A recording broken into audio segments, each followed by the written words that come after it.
Welcome to the Nagasl here with your host, the cryptozoologist. And this time I've done another show like this, but I include a lot of different information that I didn't include in the other one. And the other one, I include a bunch of information that I don't include in this one. So there might be the odd little bit of repeats here and there, some of the things, but there's a lot of other things that I cover that will sort of are different than the other show. And basically, what this is about, this has nothing to do. So let's start off before people get turned off. If you're all a big Darwinism fan, or you're sort of a person that actually believes archaeological dates and things like this, well, that's fine. You can continue to do so, but you need to sort of, it's good to know the information that's out there, so at least then you're making an informed decision about what you're actually believing in. The reality is that there is guaranteed, no matter what, these things. Dragons existed, aka dinosaurs, same thing. There was a family of dragons, what we would call dragons that we know in our supposed mythology and things like that. But there was also many other sort of living dinosaurs that were actually killed off by man. This is a fact. Not no matter what, even if you believe in these crazy theories or whatever, the point is the meteorite didn't kill them all off. So no matter what, so even if the meteorite came 65 million years ago, or really came like 10,000 years ago, like what all the people claim around the world pretty well, from Thor to everybody else. But anyways, since you ignore all these sorts of your ancient ancestors by the tens of thousands mentioning that they fought with these creatures and how they had to get rid of them and everything, but you choose to believe an imaginary sort of thing based on imagination. There is no reality to this, and you'll quite see this by a lot of things that I show you, that the age of the earth totally is in question. It doesn't matter, even if it's millions of years old, the carbon dating, the radioactive dating, this dating, any kind of dating that you're using is complete El Hogwash show. It doesn't work, it's not reliable, and it's sort of completely sort of, and also dinosaurs for sure walk with man. It's man that actually killed most of them off. So even if the earth is millions of years old, it has no relevance. The fact is that coelacanths to Laotian rock rats to 10 zillion other sorts of kinds of weird things you can find, that supposedly from crocodiles, alligators, you name it, all kinds of different sort of lizards, different ones, have been around since the time of the dinosaurs, and they all survive. So with all the cryptozoological animals out there, this is just hundreds more sort of thing, right? So what? You haven't caught them yet, right? So no matter what, living sort of dinosaurian like creatures, there is still some even out amongst us, even at this point. But a vast majority of these things got killed off, and the dating and the things that they say, these creatures were around in much more modern sort of times than what they claim. And this is a fact. There's ancient records all over the place. It's impossible, and I mean impossible, that a guy in a cave, okay, this is what you're expected to believe. Here you have people putting inside of an ancient cave, like one of the claims they make as unicorns, that they mistaken it for a rhino, yet clearly in a lot of ancient cave paintings you can find all over the place, they have rhinos exactly, and they depict them perfectly, and I mean perfectly, just as good as any sort of great graphic sort of artist today would do. Very, very nice stuff here. Any person in the universe can tell they're an Indian rhino or an African rhino or these different ones. Yet in many of these sorts of cave too, occasionally you'll find in some of them a unicorn-like thing, or on wall depictions and things like this, with the same sort of creatures. You have this insert. There's a temple there's a place over in Iraq, okay, that they found these plaques that were like about over, according to them, 5 or 6 thousand years, but probably true because historically wise it would reach back that far and that sort of thing like that. So, but anyways, inside this sort of temple, they actually show a unicorn, they show a rhino, okay, they show a bull and a ram and something else, all walking in this procession. clearly indicating that they know each one from the other one, and clearly is each one is a different sort of thing here. Yet you're supposed to sort of again believe that all these people hallucinated, and in these same sorts of temples you can find dragons all over the place. There is literally tens of thousands of pieces of pottery now in museums all over the place, some sitting there since the 15th century, 14th century, different things. There's a dragon in Japan that still was killed by an emperor, a guard by accident, he ran it over. And it's actually stuff still sitting in the museum from about the 11th, 12th century. I think it's the earliest museum known around the world. It may not be, but it's definitely one of the earliest ones, right? There is historic records of every sort of emperor and all kinds of people owning these, breeding them, because they were even rare then. Any dangerous creatures, when people started spreading across the world, let's say no matter how they were created, right? No matter what, they would have had to start, once they get in populations, they start clearing new forests and going and hunting stuff. You can only hunt for so long in a spot, and all of a sudden there isn't enough game for your group, right? So now you got to start patrolling more. There's also greedy people that want to make more sort of moolah, right? So there's always been the zillionaire sort of characters out there that sort of, even in ancient times, was doing this sort of behaviors and probably overkilling things. There's all kinds of mentions we'll go through with historians mentioning this sort of thing like this. You'll see here clearly that even one time if this had happened, yet this has happened tons of times now, where there's these anomalies in these so-called archaeological ages of things, and showing fully well that it's much more probable, because people are showing accurate descriptions from even thousands of years ago of dinosaur creatures, right? That it is impossible that a random people all over this sort of place like this, these creatures all existed. There is no doubt about this.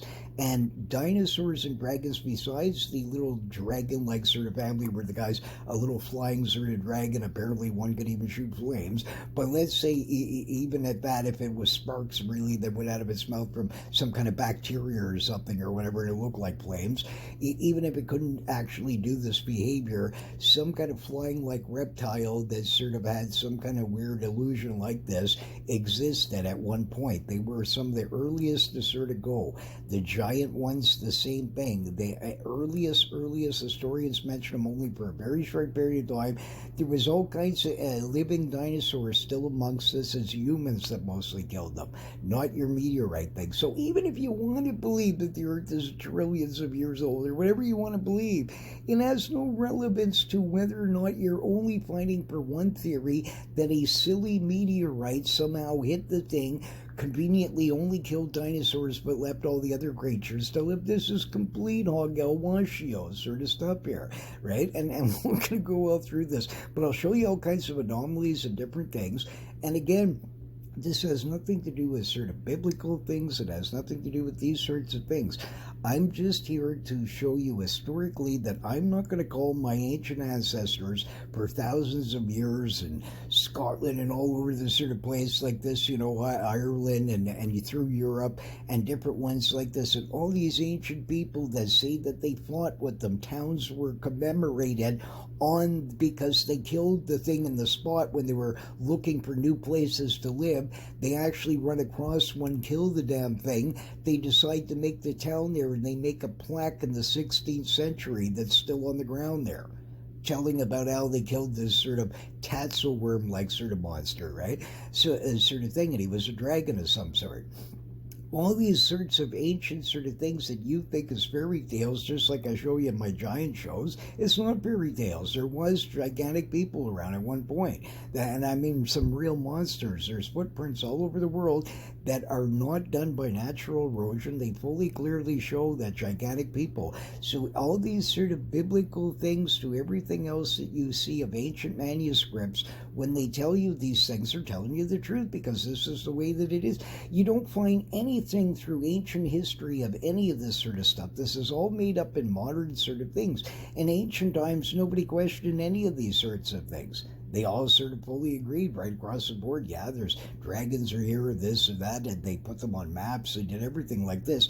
It's only in our last few sort of because they got into this Darwinism thing. They believed right away that these dinosaur like sort of things must have been millions of years old because they looked old and they were way in the ground. So then this archaeology sort of people got in bed with them and started creating sort of imaginary layers of what they think something would take to get at a certain point. And they have these different sort of geological eras that they created, but it's all made based on theory. Absolutely no proof of this whatsoever, and you'll quite see this, that there's all kinds of anomalies to it proving that their machines don't work. None of their dating sort of things is accurate. So you have no idea. We can record back to probably 10 to 15,000 years of humanity of some sort. It is much more probable that either we were created from some kind of sort of group up in the skies that came down here, and sort of like they see of all your ancient ancestors tell you this, right?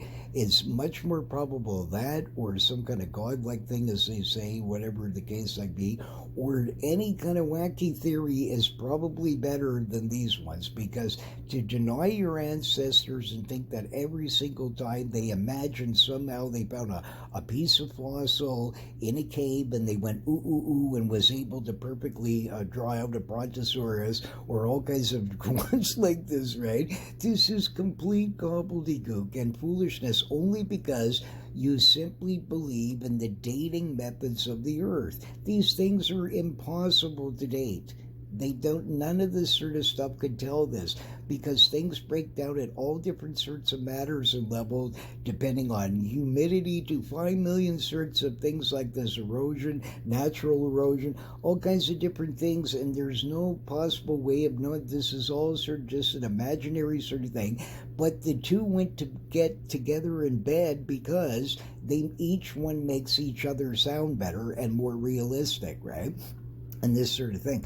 But anyways, we'll continue on that. Next, we'll show you artifacts and pottery and museums, maps of real sea monsters landing on our shores. And a real one, not ones that you can claim as some sort of silly, swamp gas. It's not whale blubber. It's not any known species of whale. It's not any known species of pinniped. It's not any known species of fish, at least in our sort of supposed living times, right?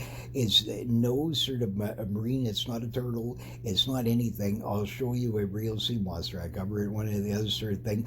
When my mother, she was back in the 40s, she saw this thing at a family she would help out.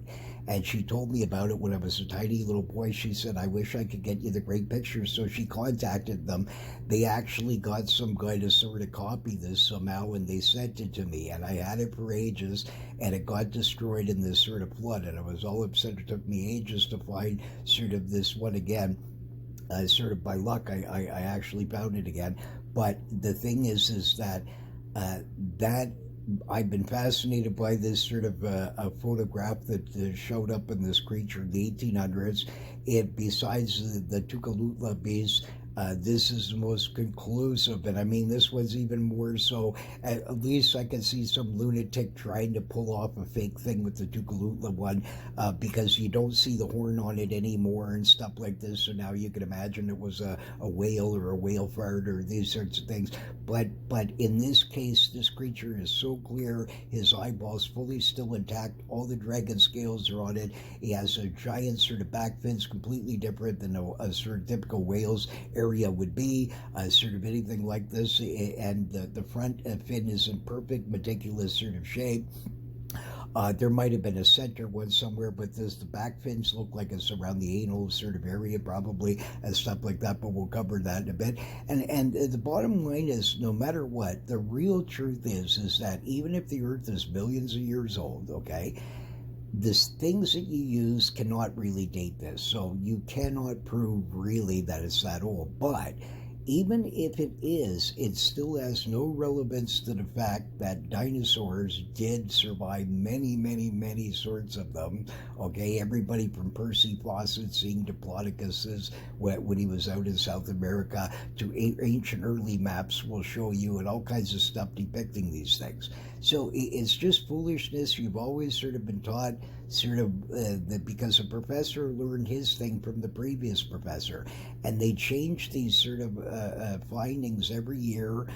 They even change people Latin names of creatures on purpose, just so some new guy can get his name out and slightly tweak it and change it to some new family sort of order or whatever he's claiming, and this sort of thing, and all kinds of stuff is going on in this sort of world where you followed sort of a theoretical based stuff. It doesn't matter. You don't have to believe in God. You don't have to believe that we came from Martians. Maybe if you want to believe we came from an amoeba or a hippo or whatever, that's perfectly fine.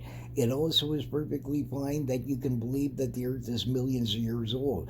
But what is not accurate, no matter what, is that your ancient ancestors have been telling you since over 10,000 years that they've been fighting with dinosaurian and dragons. There's mentions of everything from scholars to all kinds of people talking about how much they kill them and put bones up to the sort of ceiling sort of thing like this. And it's no refrigeration back then. None of these things to preserve this stuff. People keep mating like crazy. Could you imagine sort of like over in India, right? What do they got? Like about 2 billion people now, right? Or something like that, 1.5 billion, 2 billion, whatever it is. Maybe it's even more. But from the last time I checked. But the point is could you imagine early dinosaurs like these giant ones that they first described, the things 100 feet long and all these sorts of things like this? None of these things are going to last very long. These guys are sort of having children every 30 seconds. You need food, right? So in ancient times, we grabbed way more for the forest. We clear it out quickly, and now you got to keep moving, and that's why people finally spread all across the world. This is a real truth. That, and from cataclysms trying to escape them, and just sort of exploration, people are nosy, and these sorts of methodologies as different reasons each time, but all combined. That's the real sort of truth of it, right?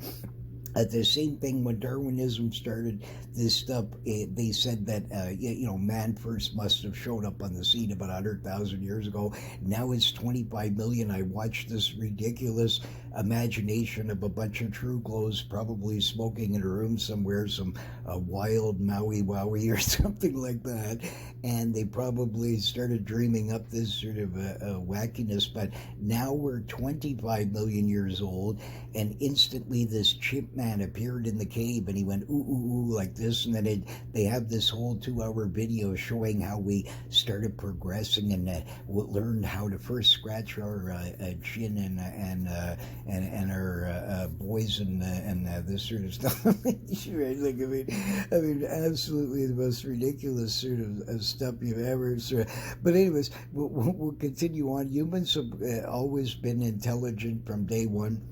However, we were put here, and even scientifically, there's science, right? These sort of things, they all trace back the DNA to an original mother somewhere out there.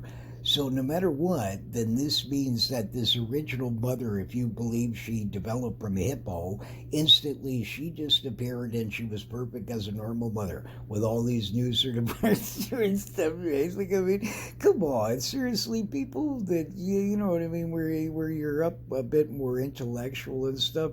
Do you not see the problems with these things? Right? Like, okay, so here as a for instance, you have a 400 million year old hammer. Okay, so these guys actually believe that this piece of wood and this with modern sort of technology sort of stuff, it's 99 point some percent pure, so they must have really good filtering systems and everything, so quite good technology to making their hammer. Okay, so that means that according to these newest guys that we were 25 million year old chimp men, okay, this means that we were here 10 times, 14, 18 times here more, okay, we were 18. No, sorry here. So we were sort of like, so we were 18 times, okay, the length of the chimp man, older, but before we were able to make high refined sort of materials, but then at 25 million years, we couldn't even, barely, you couldn't scratch your backside or something, right? So, I mean, do you not see already how ridiculous, even if one of these only existed, already this would show that their dating methods cannot be accurate. It's much more likely that what happens is from floods to all kinds of weird things like this, and probably this can happen quite quickly, maybe even in hundreds of years or something. It probably doesn't. It all depends. Like you'd have this pile of I don't know, some kind of earthquake happens, a pile of mud flops over something else and crushes into another. There's all kinds of weight there, compacts it. It makes a fossilish like sort of thing like this. And depending on the conditions, salt, how much, all kinds of weird stuff in it, may dry out the material much quicker. It makes it all compact and cement like and sort of stuff like this. This would explain these ones that they've even found with watches where they're dating them at this layer at 250,000 years old, yet it has a rich watch in it. I mean, come on, seriously. Like, so all this stuff is complete imagination, just was built in to fit in with the Darwinism stuff to make it sound better. The only thing that really archaeological really is good about is that they like myself, reading through ancient sort of manuscripts and stuff. This is how they really find these things. But the only difference between them and any other sort of average human being is that they imagine what these sort of things must mean on the walls, and they write theories about them, but they don't really know this most of the time. Half the stuff you read is a complete lunacy. But besides all that, it's the imagination of the layers of the earth and these different geological ages that they made, and they follow this sort of stuff completely, like way too much, because the facts are that even if one of these anomalies existed, it would show that you got something wrong here, right? And this sort of thing like this, it's much more sort of evident that all these ancient cultures, from 10 to even probably some emperors are listed at about 14, 15. Like, it's hard to know, but between 10 to 15,000 years ago, somewhere we appeared sort of on the scene somehow. And all of a sudden, before that, not a single sort of written like thing. Now, there's all these characters that claim that they found this 100,000 years ago or whatever. That there's one in Russia now. They found a computer microchip like thing, but it dates at 250 million years, right? So these anomalies are so many that, like I said, if even one only existed, that would be too many. You'd have to throw your theory out because it's not accurate. There's no way that this hammer is 400 million years old. There's no way that humans were walking around 400 million years ago. Okay, at least you're never going to prove that with your fake, inaccurate sort of dating methodologies. How you date things is you go back through historic sort of records, and then you know that this one was made in this century because it mentions it, and you keep going back and you keep going back, and eventually you'll sort of finally at least have an idea where you can go back at a certain point. But then after that, the rest of it's supposition. It's not sort of, you're only guessing this. The machinery they use to date, no matter what it is, any chemicals, no matter which way that they're doing it, it's all sort of just based on an illusion of a theory, and the thing is programmed to date a certain date for a certain layer amount, and these sorts of things like that. Any person can do this that knows how to do programming, and it's not, and they've sold you a line of goods. These things actually don't really work. Okay, so, but anyway, here, like, as a, for instance, this one here is claimed to be 100 million year old age dinosaur. Now look at how preserved that dude is. Okay, I mean, every little sort of thing you can see in sort of all of his sort of stuff, right? Okay, so you're expected to believe that ancient Egyptians with the greatest sort of mummified sort of techniques to keep the preserved and stuff like this so they stay in a much better preserved shape. None of them are in as good a shape remotely as this thing is, right? And this is with them using specialized sort of stuff, and these are only thousands of years old. So you expect to believe that this would 100 million years, that sort of all this sort of cartilage like things and all the different stuff would still be inside this, all perfect and preserved like this? So not possible. This could have even happened thousands of years ago, as far as you know, and this sort of thing like that. And this is the reality. Is not sort of this dating thing is, so like I said, even if it is millions of years old, no matter what, this dinosaur did not die out at 100 million years ago. This guy was alive in a much more sort of modern sort of time, right? And so no matter what anybody would sort of claim like this, like here in Zapata, this fossil human foot is 250 million years old. All kinds of people tried to disprove it by even scientists because they couldn't believe. So they started using all the highest sort of diamond-like sort of cutters here, and they kept breaking the blade. This stuff is so, it's ancient here sort of thing for sure, right? But the point is that here, according to them, at this sort of layer, right, that this is 250 million years of age. So again, this guy was walking around 10 times longer than what their imagination date of 25 million years ago that we instantly appeared in a cave from a chimp man sort of thing. And so, like, once you have one of these, you already know that your dating sort of thing is wrong. And this is the sort of thing you can't rely on this. It's not sort of rock solid here. There's too many anomalies to it. There was a bell that was known to belong to this church, and they actually dated this thing because it was in this layer as something like 4 million years or whatever it was, like some outrageous thing. And sort of like this, and this bell was actually there previously in this church about 500 years before or something, right? There's all kinds of these insane anomalies where all their testing methods show these ridiculous sorts of imaginary things because, again, it was all programmed just to sort of go at a certain sort of thing like this because you actually believe that this occurred this way. It's much more likely, like our ancestors said, that some kind of giant cataclysms happened here, maybe even a meteorite, and yeah, maybe some of the dinosaurs died from that, and these sort of things, and maybe a meteorite and different things did hit the earth, and giant rains did come and caused all kinds of topsy-turvy sort of stuff. This is why you find trees up, flinged upside down where their roots are facing up, and this and all these kinds of upheavals. So all these creatures, the only thing is that what you believe that, you know what I mean, died out mass millions of years ago, there was still all kinds of them around, and especially ones in the water would be able to survive floods a lot easier probably than a lot of the creatures. I also suspect humans, any kind of animals that would start to notice that the flood's going up, it would start climbing up hills, mountains, that some might have got lucky and ran into some kind of weird caverns where they were airtight. Who knows? Like all kinds of strange phenomena like that I know can exist. There's like a lake that I mentioned in the Lake Monster book here. It's not far from our region. And there's an actual, you can go down and swim down in this cave. So you're totally underneath the lake, but now once you go in it and you start going up a little bit, there's a giant air pocket there and a place to even pass out. Right, and it's suspected to be the home of the monster. Right, but the thing is that there's an actual air pocket there.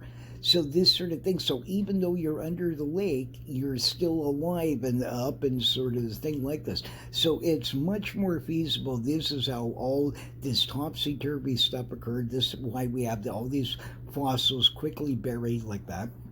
Cataclysms, the earth is breaking up into different sort of pieces like this. It proves like in Canada used to be quite warm, but we had ferns here and sort of tropical like sort of things. All this sort of stuff, and when it makes perfect sense, you got floods coming, the earth is cracking, this and that, but it didn't happen sort of millions of years ago, it happened thousands of years ago. So this is where you only got this wrong. So even if it is millions of years old and maybe even cataclysms happened in the past, has no relevance to our sort of humanity of today.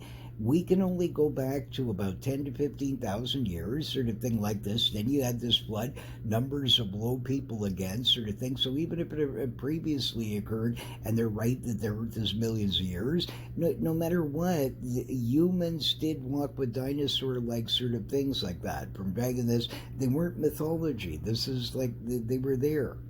Right?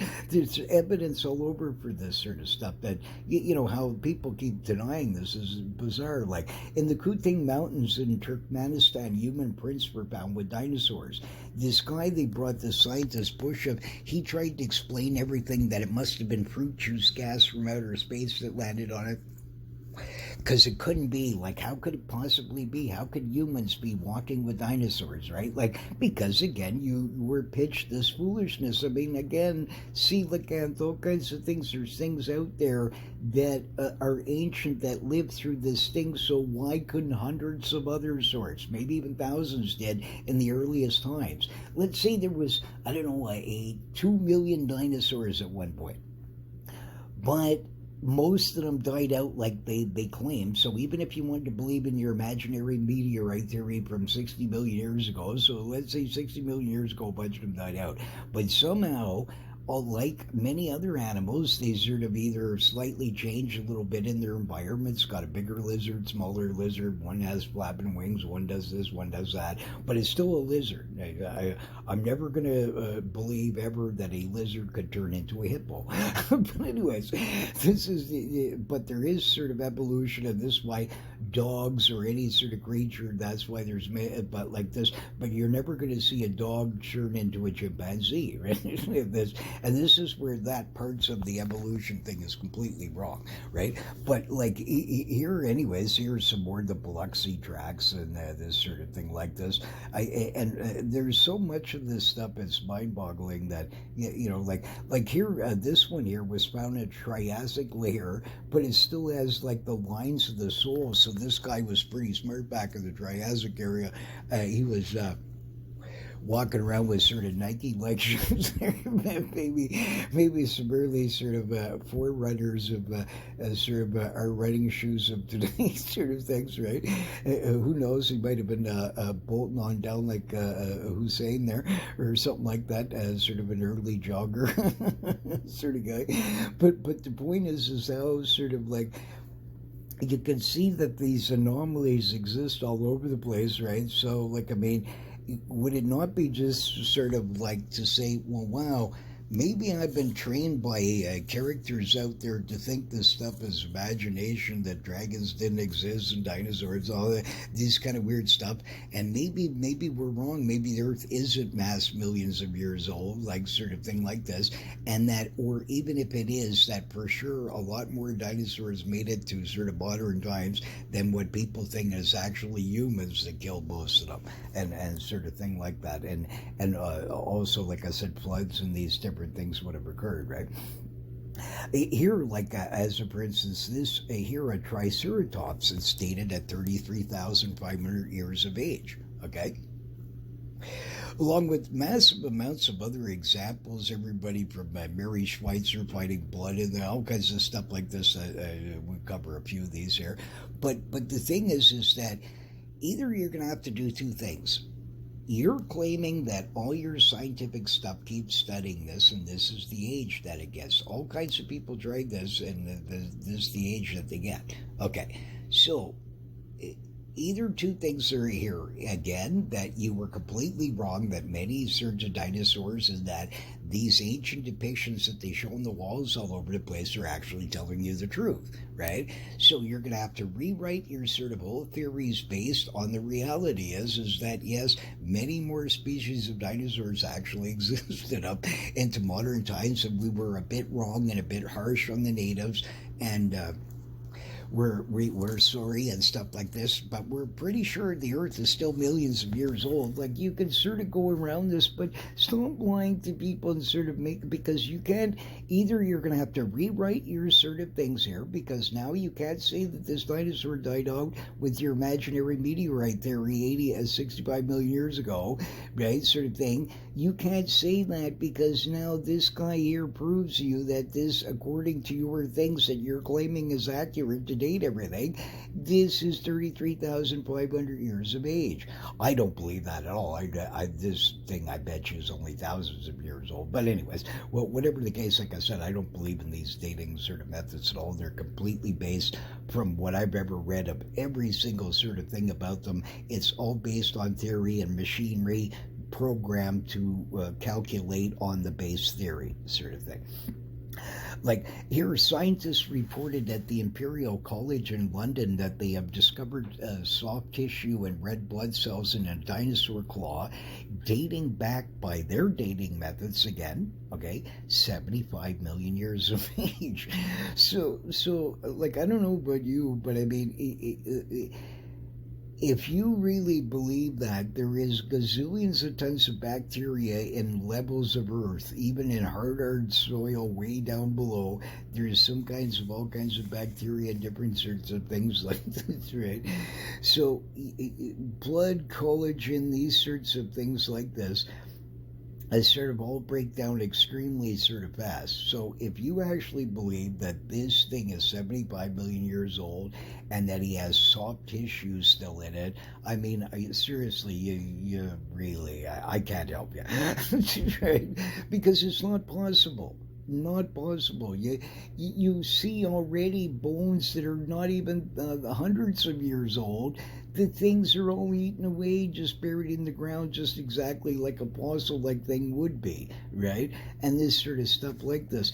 And so already this stuff is completely off of it, even though it was in the same kind of a preserved-like sort of soil and sort of buried quickly and this sort of thing.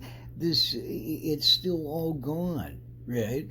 So that's the thing, is that even if it was at a way deeper layer and sort of the air is sort of even less to get at it, there's no possible way this would just dry out and stuff like this. Or if it was too moist, then bacteria would grow around it again of some sort or something, and then this thing would be eaten away and sort of and all that sort of thing. There's no possible way that blood was sitting around on something 75 million years ago.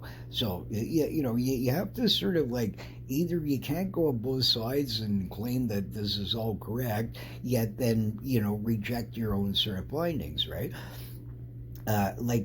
Any science books tells you that sort of like the sort of cartilage and these sort of stuff like this is the first things to go, the blood, these sorts of stuff like this. Any science books will tell you this, right? From Dr. Mary Schweitzer there, she had found the same thing, and they actually fired her over it because they couldn't stand it, even though all kinds of experts went and looked at it and stuff like this. And I mean, these things, because these old guys who run these sort of stuff, could you imagine when they first discovered the coelacanth was alive and all this sort of stuff like this? This was already, if this had been proposed previous, that we came from a coelacanth and walked up on the land and all this sort of stuff like this, if they had known that thing was alive, this Darwinism stuff would have never been accepted and even laughed at more than it was originally, right? And this sort of thing like that. So no matter what, the thing is that there's so many anomalies to these stuff that even, like I said, if only one had have existed, it would already show that your method is not 100% accurate here, right? So you're only guessing now, sort of like as for instance here, a 10-foot long Mosasaurus fossil found recently in South Dakota not only had soft tissue, it had as well the food it was still eating. And it was found embedded in shale near Chamberlain in South Dakota. The museum curator, James Martin, told the Rapid City Journal cartilage was still on the shoulder blade area and its last meal still in its stomach. Other scientists have studied collagen breakdown, and it goes first and decays rapidly compared to the bone. Yet this creature, many others, have this to blood in them. I mean, seriously. So either you're guessing of what the age of the Earth is, and embedding, going to bed with a fake science of archaeology, sort of thing like this. Archaeology is real when you read through ancient manuscripts. When they tell you this sort of dates and that's the real sort of thing. How they sort of get around this sort of spot and dig carefully, all that is a great science. Nothing wrong with these sort of things like that. But the imaginary dating process and all this stuff is complete hogwash. A sort of thing. So anything beyond what you can prove in some kind of other sort of written like text, or through some kind of oral tradition that this is when this was my, or whatever, some kind of backing that you can have of it, the rest of it is just complete guesswork, and was based on this sort of stuff, and science adopted this sort of fake science. And because it mixed in very well with the Darwinism belief that these creatures must have been millions of years of age, right? So there's all this sort of stuff. Like, I know people hate this because, I mean, you were taught this right in your class and you're an intelligent person, that. But they mapped out a sort of thing for you that was all based on theory, that even though people sort of, they hear the word theory, they do mention it occasionally. They'll say Darwin's theory of evolution, but they preach it as fact, 100% godlike stuff here that anybody would question it is a lunatic or this or that, or you know what I mean, a Nazi almost, right? Sort of idea.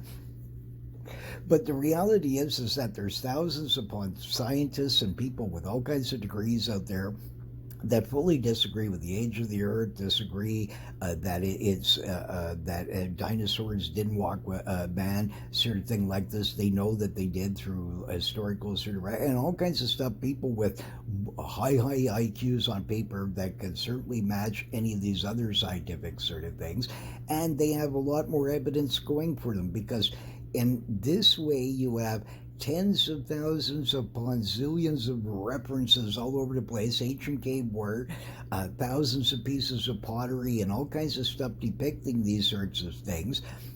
You have all your ancient relatives telling you that we were either created by some kind of alien-like characters that visited from the sky, or a god sort of thing, right? This sort of idea of some sort of nature of this, right? This is much more feasible, probably, that these thousands upon thousands of sort of ancient references are not all hallucinating. They were telling you the truth that, yeah, dinosaurs walk with man, and yeah, the things that they mentioned in these ancient texts are based on sort of actual things. They're not sort of this preached imagination that you think that it is, right? And again, you embedded sort of a fake science that sort of is not sort of accurate. I mean, you can't do the two here. You can't claim that people were a chimp man, but yeah, you know what I mean, sort of 18 times more the age of what apparently we started on the scene. They were able to make you know what I mean, hammers of epic proportions and all this kinds of stuff, right? So this is what I'm saying, that it's not feasible, these things, right? So, and people don't want to sort of say anything about it because they don't want. Who wants to be wrong after all this time you believed in this sort of gobbledygook? I never did, because when I was a kid, right? Besides seeing the religious stuff and all that sort of thing, but that has nothing to do with the main reason, because I'm a historic sort of person and things like that. I also saw strange things, like I dug up. I was out in the river, and I had this really strong shovel, and I was sort of trying to pop this big rock out that I was looking for some crayfish underneath it like this, and I busted this great big thick piece of sort of shale that busted off like this, right? So when I lifted it up, there was exactly inside this sort of fossil, a perfect fossil of a Lepomis macrochirus, it looked like. Okay, so a bluegill, sorry. but the thing is that it looked exactly like that, and I said, and I thought to myself, I said, geez, I mean, this river here, like, I mean, was flooded by the supposedly Champlain Sea thousands of years ago, right? So I wondered then this means that this creature here is in this sort of deep layer here and this sort of thing like this, yet it's obviously a modern sort of a thing here. Like a lot of people, what really probably happened is this flood. A lot of these streams and rivers in ancient times probably had way less species of fish and lakes that what they do in sort of as the after the flood, because probably what happened is that salt water is now, so now all of a sudden the flood starts to go down, creatures get trapped in there, and yeah, some could survive a dinosaurian like sort of thing, but also fish and different things, and some would have adapted to it and fed in with it because it's slowly changing salt water to fresh water, right? And a lot of these saltwater fish would have then become smaller and different sort of like this, and finally eventually become, like, if you look at a grouper and you look at a largemouth bass, their behavior is very similar and all kinds of things like that. Yes, one's a saltwater sort of fish. You can find almost all representatives of some sort of sort into sort of a thing like that. So to me, I kind of suspect that in ancient times, sort of that around this sort of flood-like sort of thing, different new species, sort of because they sort of got trapped in the different sort of lakes. If ones were similar, then yeah, they became that same bass-like fish in another sort of spot would become sort of like that in many different spots that are similar, where they have the same sort of thing like that. The water salinity changed over a certain period and blah, blah, blah, blah, blah, and eventually they turn into the ones that we know of today's sort of idea like that.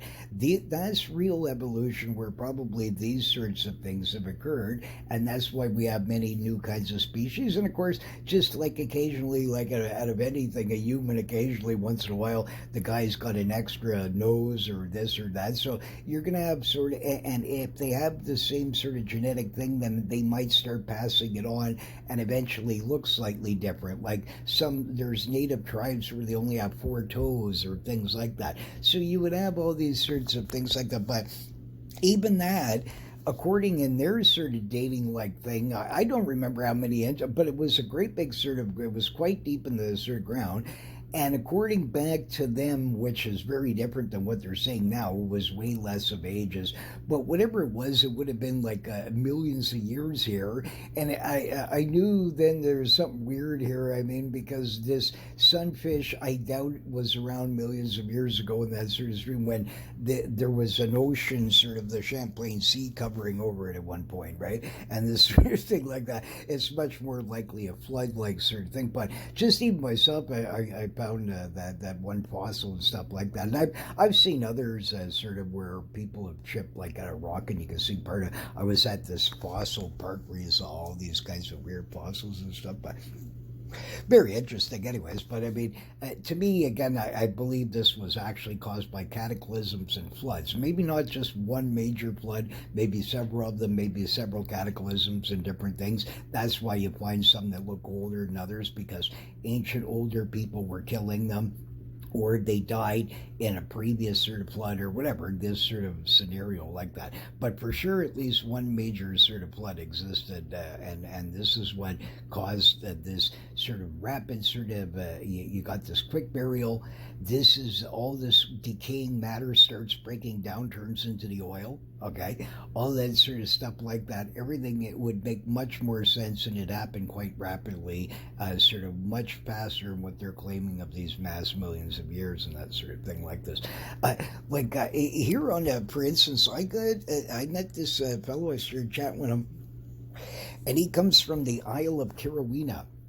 And I show you on the other show a picture of supposedly this topographer that was there in the 1940s and taken a picture of it. But this guy verified with me. All I ever heard was rumors before, and a few sort of cryptozoological people mentioned a peek about it in their book, but nobody seemed to like. I mean, you couldn't corroborate it. But this guy was super serious. His family travels massive miles per day just to sort of go to school or different things like this, is different tribal sort of community and things like this. And this guy guaranteed me that this creature exists. Okay, so there's some kind of giant lizard that still lives on the Isle of Carolina, whatever it may be, some kind of Tyrannosaurus Rex looking thing. Maybe that picture actually is really true. Right, but whatever the case, this magnificent sort of beast here, this guy says it's a giant sort of lizard that walks like a sort of thing like this. But he also told me a couple of other interesting things. He said that there's a few kind of weird sort of like there's this dog there. There's one that's seemingly a few reports from a couple of them out in this sort of region. They got possibly some kind of weird little stripes on them. So this could be like a miniature version of a thylacine. They seem a bit smaller. The other interesting thing is this guy told me, this one fellow that I was chatting with, he told me about this mysterious dog that isn't known there, that they said they're extremely elusive and sort of, but they're quite small, sort of some kind of mysterious sort of unknown dog that also lives on the island, some kind of dog to wolfish like sort of creatures. So there's another fascinating sort of I would love to go to this place. You only can visit there once a year. They only have a boat that comes once a year, sort of thing like this. But the kids are so unspoiled and want to and right parenting here, where these kids are willing to travel 20 to 25 miles, some of them, to go to school through deadly forests where some of these kids actually vanish from, probably, I wouldn't be surprised, something like this or other wacky stuff. There's even stories of some kind of giants that live there. And some of these other islands too, like all through this sort of uh, uh, like King Solomon's sort of region, sort of like these Solomon Islands and all these sort of around that sort of whole sort of things too. You got these stories of these giant sort of humans that still live there, sort of, right? And I mean, there's quite a bit, including a fellow I talked to from one of them that told me about this crazy story about they found these giant boulders that were sort of picked up and actually shot like as if somebody was using them like a catapult like thing, and there was giant footprints around it. So they were pretty wild. There was another case where these guys couldn't explain this on this sort of one area. This, get a load of this. This is totally fascinating. These guys had this sort of like a tractor like thing, and you know the shovel bucket up in the front. Okay, there was something wrong with it, so they had to take it apart or whatever. They laid it out there and did something or whatever. When they came back the next day, this thing had been picked up and actually walked away with. No, not even like if you had a bunch of guys, that would be extremely difficult even at that to do. Like, and especially you start walking through the forest and vanish, and conveniently giant footprints found around it. So there may actually be a few sort of tribal, like sort of monster human beings here of some sort that are 15, 20 feet tall, sort of idea. Right? So, like, I mean, but you get these stories, and these guys apparently live in this underground caving system and stuff. But anyways, this guy was able to corroborate for sure to me on his island that yes, there is some kind of thing. And this guy's the most serious sort of honest sort of dude sort of guy, man. So I'm telling you, I believe him 1,000,000%. He was very nice to share this with me and things like that. And I 1,000,000% believe him about this sort of cryptid like dog hair dogs, whatever they may be, that sort of thing like this. And I would love to sort of, this would be the most fascinating. Could you imagine seeing if one of these things actually still exists out there? like just a few of them on this remote island here that somehow got trapped after the flood. I mean, that would be the most astonishing thing. We'll cover Marco Polo actually seen one of these in the province of Karajan. It sounds like the same thing. And I'll show you some statues and ancient temples and things like this. Everybody always goes about that one Stegosaurus one. That's just, they always, scientists and skeptics post this one all the time in Attack Ad because this is the only one that they can use where you could sort of be on the fence about it and stop wondering sort of things like that. But I'll cover that one after, where they're ignoring a couple of details about it that sort of does indicate more likely it probably was some kind of triceratops sort of creature. But, and I'll show you the reason why for that people don't seem to notice this. Like here, when our first sort of early sort of white man first appeared on the scene, they found these from the native tribal people, and this was already carved on the wall. I mean, you see the flames coming out of the dude's mouth? I mean, look, seriously, right? So there is like this bombardier beetle and bombardier beetle, whichever way you want to pronounce it. Sort of here they say bombardier, whatever. A lot of French around there, sort of thing. But whatever the case, this sort of thing, they spray a toxic gas and it incinerates the dude. Also, it could be some kind of bacteria or something that was luminescent. It could actually be feasible, even scientifically, that some creature might have developed some kind of wild roof of mouth where the fire doesn't sort of bother them, but this chemical will ignite once it touches something, or some kind of weird methodology like that. It's quite feasible. All I know is that the biblical sort of things and all these ancient people, from even the Muslims, all the gang, it doesn't matter who it is, all will tell you that yes, these dragons, they depict them on their walls, they existed, and that some of them could actually shoot some kind of fire-like thing. And of course, these would have been the first to go. By far, you could imagine how dangerous you would think that would be, right? Sort of thing like that. Another thing we're going to cover here is in some maps there, sort of thing like this, where they're depicting dinosaur creatures, yet you're claiming they were first discovered in the 1800s, sort of thing like this, and all this sort of thing, yet you're claiming that somehow that each time a guy that was never around a cave, so it's not likely he saw a fossil or two and imagine what one looked like. Each time these guys are always getting these depictions correctly of some kind of known dinosaurian species of today. As a for instance, this is a fascinating, I wish I was trying to find it, and son of a gun, I couldn't find the damn thing, just like I still can't find the goose monster. But anyways, I have so many gazillions of sort of this sort of information, and it's all compiled on 10 zillion sort of things, and it's I could never half the time remember where I put which one and where or whatever, right? I'm not the world's greatest organized when it comes to that sort of video sort of organization. I should have thought better when I first started this ages ago, out as sort of like, what picture should I list it as? I mean, I should have, but anyways, so you learn from your mistakes. I try and do it better nowadays, but for older ones I'm looking for and things like this. And this story is absolutely sort of it's quite a interesting sort of a thing where this lady, she was sort of this early sort of feminist woman, okay, and she writes this book that was, I don't even remember what century it is, like 11th, 12th, maybe 13th century, somewhere in there. But anyway, she was one of the very earlier sort of writers. And she has this magnificent book with all these strange sort of things in her ideas about what women should be and all this sort of, so she was one of the earliest probably feminists out there sort of thing. But she has this magnificent sort of one artwork that's in there that is, well, actually two of them. There's one where a sea monster is sort of comes out of the water and is attacking, that she mentions that this guy had to battle with or whatever. But she goes to this sort of castle, and this guy, she said, had a bunch of dragons as pets that he had chained up and sort of like this.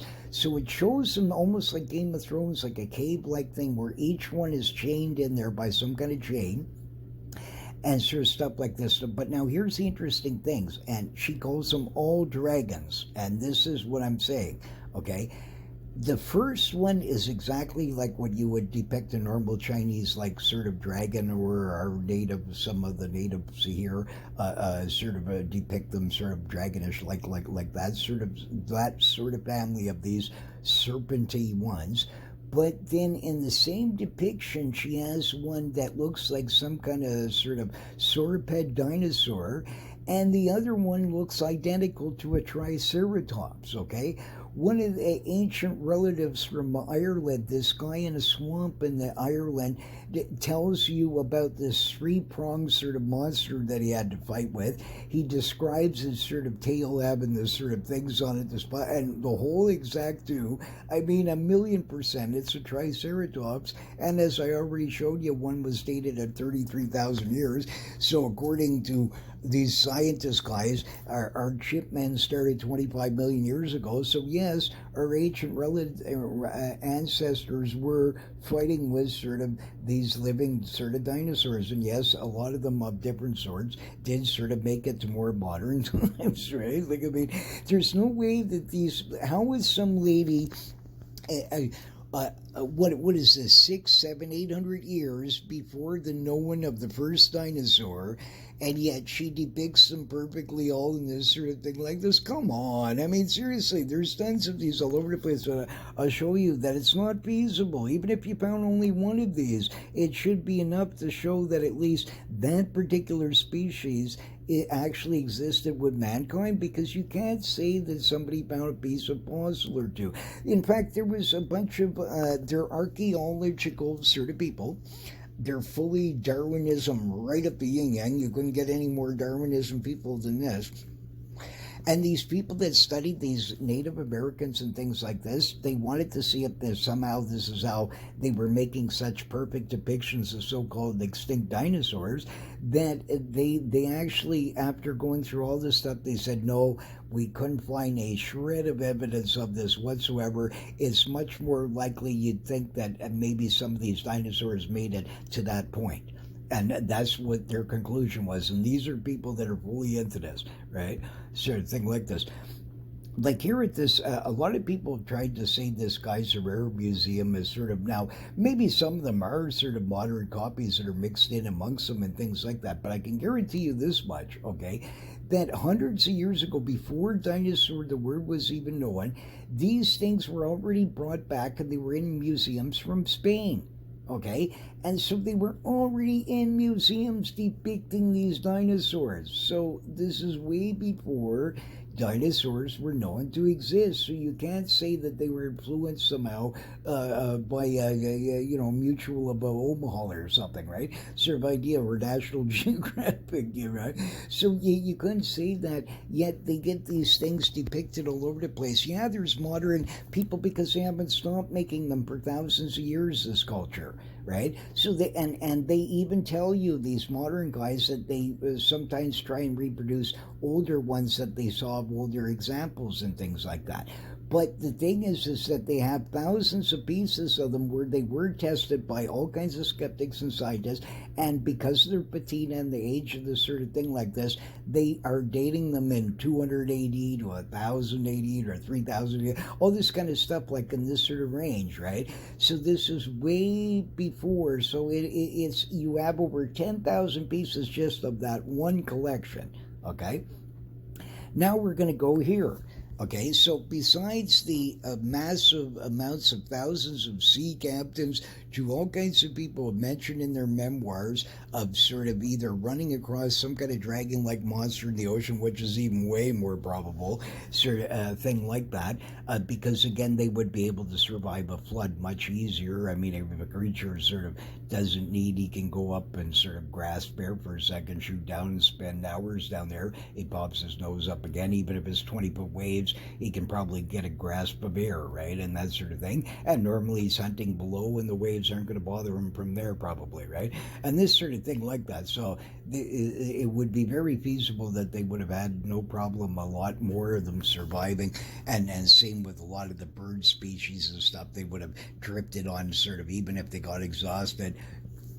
They could have kept flying higher. They could have landed on sort of trees and different things like this. Even humans, some of them might have survived possibly this way. Humans, there was a lady that was buried for 40 some days under rubble and she was still alive. So things like that. So it would be if somebody strapped themselves to a big piece of lumber and the thing's floating around and you had pelts and rains on them for days, maybe they get lucky and they get under some shelter somehow that's still above the sort of water line and survive the thing, right? So I suspect that besides Noah and the gang, that others of all kinds of things, from creatures to all kinds of stuff, retreated to caves, did all kinds of things like that. That's why you find them in all kinds of different layers. Some of them probably fell down a cliff and landed in some kind of thing, and then the earth had an earthquake, and then that dirt went over the top of it, and now it makes it look like it's 70 zillion years old, but really it's just buried there in more thousands of years ago because it was trying to escape the flood, right?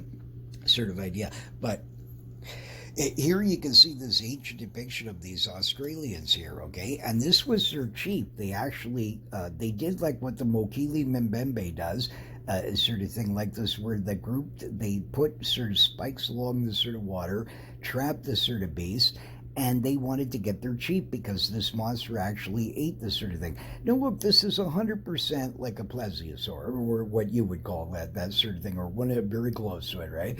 And things like this. They even got the dragon scales on it and stuff, so they couldn't have been influenced by even the dragon tails. This is supposedly, by your dating, massive thousands of years old, and by Aboriginal passing down their sort of thing that, yeah, it's thousands of years old. So these guys get everything, the fin structure, all these sort of things perfectly, sort of correctly here. They're telling you their chief got eaten by this dude, and they're circling around and they're hunting him. So if you believe that they found a piece of fossil or two, decided to make up all this sort of imagination they're sort of buying, I can't help you. Right? And like here's a match of what I show the Tukalutla beasts there that I was talking about, the sort of thing like this. And here might have been the female or possibly male version of this that Hans Egan and all kinds of different ones had recorded seeing, especially in the 1700s in the Boston Harbor. There was a lot of sightings of one that was similar to this and this sort of thing like this. And you see it in depictions of ancient maps as well and that sort of thing. So especially in the oceans, quite a few of these larger sort of, this Leviathan they mentioned in the Bible, and the different one, the Mokili Mbembe. Now, get a load of that. What would be the odds of this? Okay, so if you think that it's just imagination of the native, okay, you have a native group that has never seen white man, never seen anybody. They live in the most deepest, remotest jungle in the Congo, okay, and they're pygmies, sort of shorter, smaller people. And they tell you that this big giant monster lives there that has a big long neck, and he eats up this certain kind of a tree, and he eats the fruits and the weird stuff off of it. Conveniently, in the Bible, when he mentions behemoth, okay, he says that he eateth of the liana tree, and he does the same thing with the same sort of all this sort of stuff, right? So how is it that some pygmy tribe has the exact same imagination that they put that sort of thing like that, including Marcel Agnon actually filmed this sort of thing, and so did a few other people have gotten pictures. There's been all kinds of weird footprints found of it and stuff like that, and different earlier explorers mentioned beside this. This is just another case of, in the most remotest areas, that some of these are still surviving, sort of thing like this. But it just goes to prove that probably many, many kinds of these really did survive into our modern sort of times here. Like the historian Gesner there reported in 1543 about a kind of a dragon appeared near Syria within the confines of Germany, which had feet like lizards and wings similar to a bat, with an incurable bite that would cause great sickness. other mentions of this separately can be found from other historians mentioning either instant death from the bite or great illness, just like bees. One stings you and you get slightly sick, another you get instant death, sort of nearly, where they can get into a big shock very quickly. So that would be very feasible, or also just like a snake family, which would be very dragonish like sort of thing. Also, the snakish sort of family out there, you have some that are fully toxic, others are just slightly what have you, right? So I mean, that would be fully feasible in an evolutionary sort of way, even, or anything like that, right?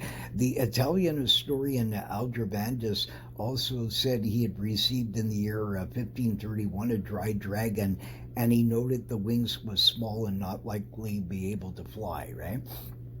But he had sort of actually went, and this guy was known as a meticulous sort of a guy. He had done thousands of specimens and things like this, so this guy knew what he was doing. And when you see the depiction there, I mean, I forgot to put it on, but the depiction of it's fantastic. I mean, the guy has every sort of detail, sort of thing like this, but yet you're supposed to, he's a scientific man, you're supposed to just sort of, because that was already, by this century, they were already extremely rare. See, like this, it was a small one in Italy and stuff like this. Through the European market,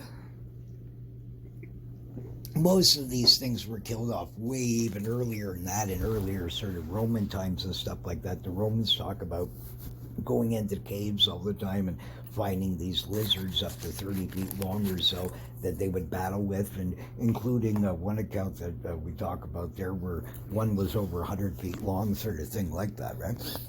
So all these sort of things, there's so much of this sort of stuff that to each time say that the guy was hallucinating, when you have it in historic sort of their imperial records and everything, I find this crazy, because all you're saying this for, because you simply believe this imaginary dating methodology.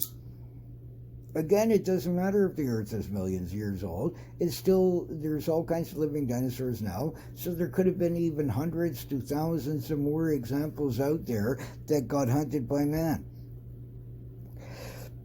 Here, what I was talking about before, I always keep forgetting to put this picture in. Here's the sheepdog that I was talking about. Thought is fully myth there. I believe that this is possible, that these sheepdogs might have been also the beast of Jobadan. It's possible, because some of the sort of description, this would fit into sort of the right size and stuff like that in the whole sort of thing. But I cover about this in the werewolf piece and that sort of thing, but I've forgotten to put the picture in.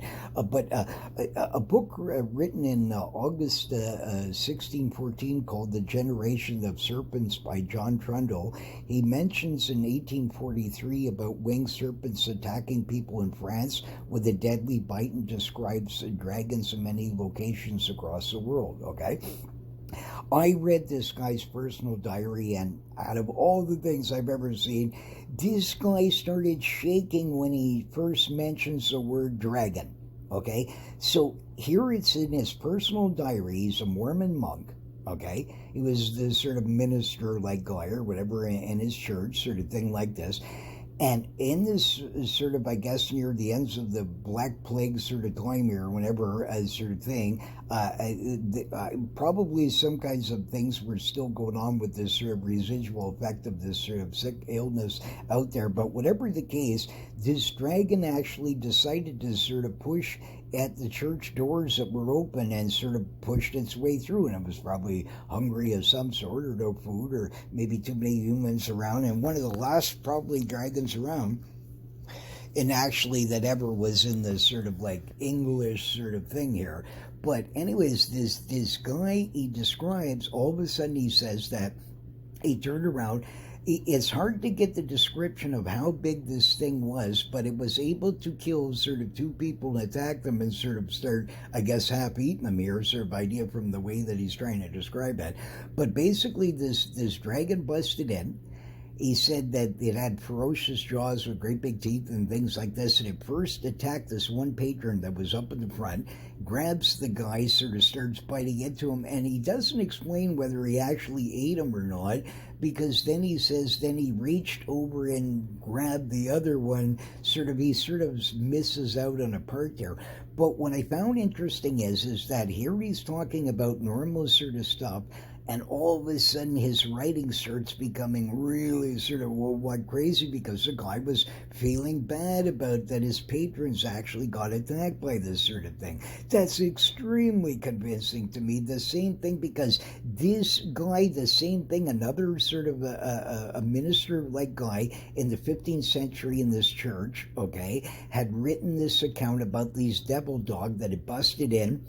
The claw marks are still on the door, and the reason they thought he was from hell, of course, because first of all, he's giant and black, he's 7 foot plus sort of long here on him, sort of idea, totally unknown sort of species, much bigger than a wolf would be, or any of these kinds of things like this. So this guy was telling the truth. This crazy creature busted in there. These are these sheepdogs that were reported all through sort of England and different places. In other countries too, similar like things in Ireland and France and different ones where you get the same, they call them different names, but same kind of a story here. And I believe at that point there was enough of these dudes around still that they probably went extinct. They may not exist nowadays, but I mean, at one point there was little groups of these, and this is why people started going missing in some areas and all kinds of stuff. But this guy was 100% telling the truth. He just, his version, because he's telling you the thing breaks into the church exactly like what this dragon did, exactly the same thing. So he breaks in, he comes, he starts attacking at people, he is trying to kill you, and that sort of thing like this. These guys are trying to fend it off with fire, and they see the glowing in his eyes. Of course, they think it's because it's, demon, like you're in a church and all this. You would relegate this just like the natives give serpents sort of sometimes like sort of supernatural powers and stuff, because they sort of, this is the way they perceive the thing, but that doesn't mean that's not real.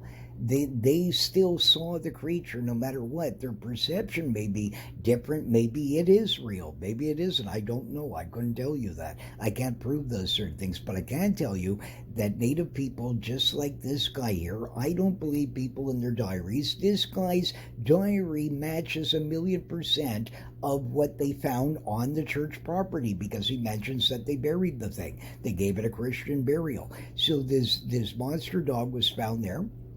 It matches his story 100%. Same place, same church, same graveyard. So obviously he was telling you the truth.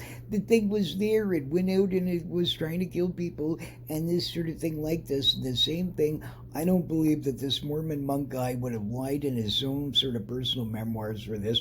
For what reason? What possible reason would you have to do that? So even at this point in the 1800s, there was still some kind of sort of a dragon, like a few of them still in existence, of the kinds that was walking in our lands, still sort of thing like this. It's possible in Russia they still report these sort of things, and a few sort of things like that. It's possible with the 10 zillion caves they have, there could be that such a thing still exists. But the thing is, in a vast majority of cases worldwide, you have to remember that dinosaurs, aka dragons, all these different ones, it doesn't matter which one, it was a triceratops, brontosaurus, a regular dragon, whatever. These sort of creatures were around and all these sorts of stuff. Some of them lived in caves, some of them different things like this. Humans did not have refrigeration. They also hunted caves way more than they do nowadays, and these sort of things like this. And they were sort of much more being forced every so often to hunt further into the forest, and eventually, you were going to run across a devil dog monster or whatever's out there, right? And this sort of thing like this. But this here, like look at this one here. These showing at this sort of palace where they used to have these sort of things like this. They would sort of the dragons here. You can clearly see this species is slightly sort of larger than a dragon, and this is the ones that a lot of historians sort of mention. Okay.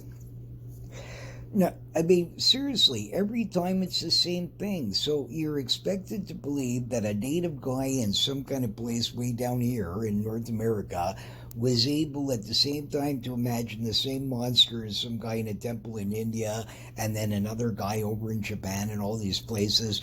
I mean, even if you had boat trade, even if all that had existed as well, it wouldn't matter. You couldn't get the story correctly because you didn't have sort of, not every person that be telling the story would have been an artist. And even if they were, they would have probably depicted them slightly different each time.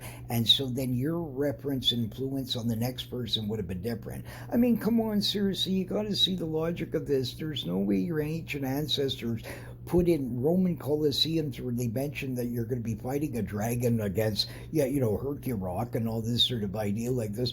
All these things, there's zillions of examples of these where they even found sort of like huge, sort of like inside of one corral, they got lions. Okay, they found their bones there. They got different stuff like this, but then they had some bigger ones and then giant ones where I suspect this where they'd bring in all the sort of animals to put them in their different sort of housing sort of areas. But they had some where you don't ever find anything and they were quite large, like, and they also have these mentions that you're going to fight some kind of dragon-like monster, right? So it correlates with the size of the sort of rooms that they were building for some of these sort of events and things like that. And that's another sort of thing.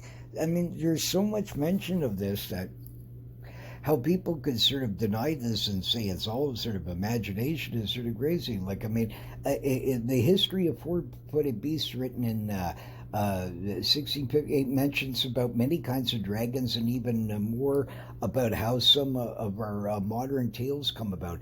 I love this one the most of all. Out of all the sort of things I've ever seen about dragons, this guy explains everything, including why you think you were pitched by modern sort of people that it was mythical. He even explains why the poets are doing this, sort of things like this, and where they got this idea from. Not from mythology, they got it from real dragons. But because dragons had eyes that would shine in the sort of caves like that, they started using this. But here's what the guy says. He mentions about different sort of colored ones. There was a beautiful green one, sort of like this.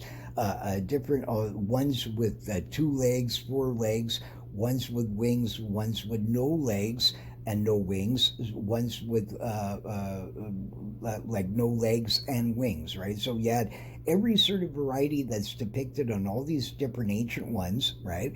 And this sort of thing like this. Some were beautiful of a black sort of color. Some had sort of like where they had scales all across their eyes. There's even modern lizards of today, if you want to call them modern, this sort of thing, that are around that have these same kinds of features and things like this. Okay, ancient sort of cultures worship the things.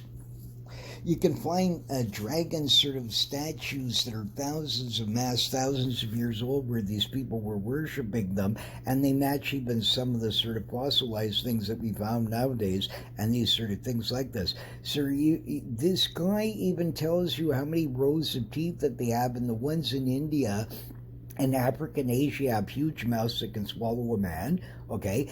But then the other sort of kinds, they have a much smaller, sort of thinner serpentine mouth, right? So this is very interesting, where sort of like you even have all this sort of, the guy tells you how many rows of teeth that they have, their teeth are like a swine, all these sort of stuff. Come on, seriously, do you think this is magic? Even in the different kings, they have ancient books telling you every single sort of dragon of their sort of kingdom and what they look like and all this sort of stuff. So you're supposed to believe that all these people just made up this sort of, and every time made books to sell out to other sort of people. Who's going to buy this? If nobody really actually ever seen one of these things, and you wouldn't really know what one looks like, because even if you're telling a story, I could describe a dragon.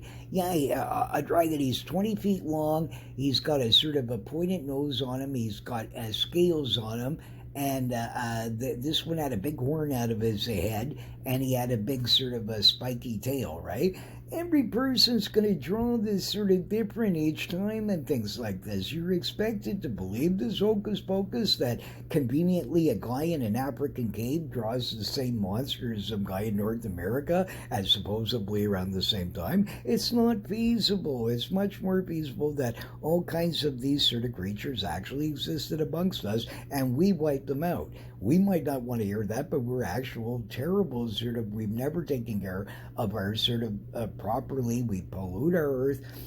We allow a zillionaire sort of people to sort of run and puppet us from behind the sort of scenes and allow sort of chaos, evil amongst us.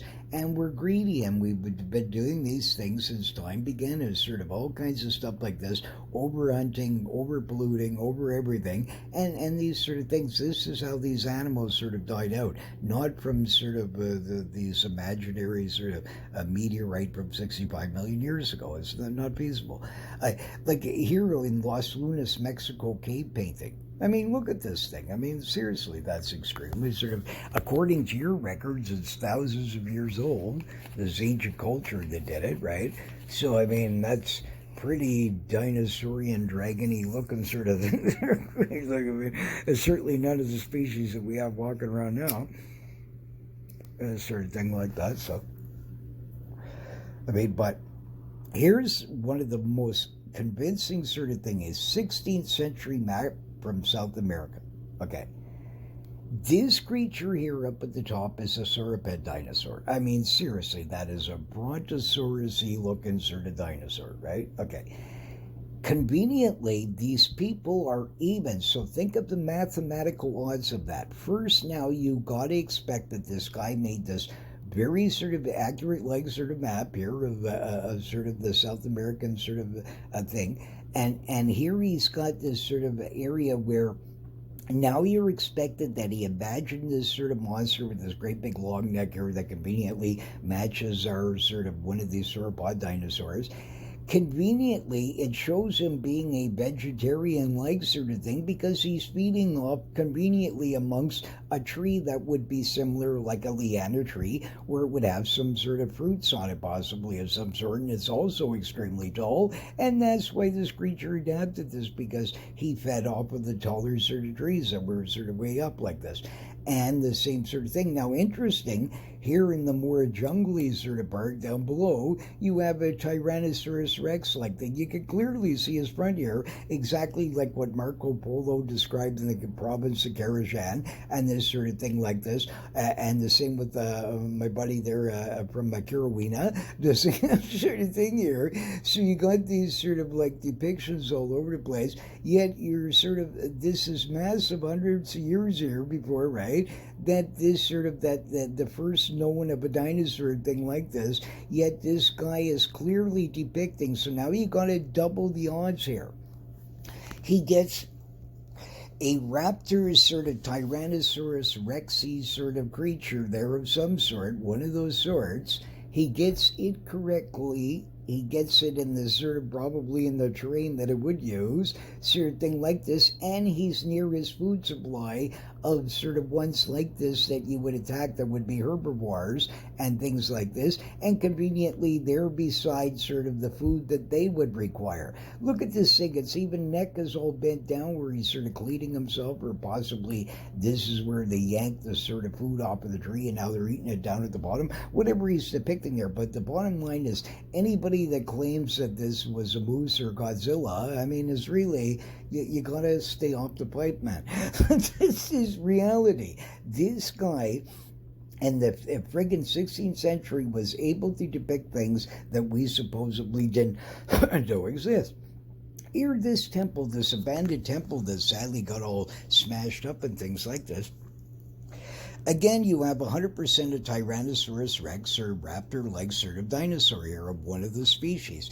He grabs him with the deadly bite right across the horse's neck here at the top. Fascinating looking horse. I wonder what species that was. I doubt that we don't have one of today that looks anything like that, so I think that was some sort of an ancient one that still existed at that point around that sort of region, or maybe still does, so maybe it's an unknown cryptid, but whatever the case, I find even, I don't, like, the guy's very accurate. It even puts in, he's trying to show you, like, scale, like, sort of things here or whatever.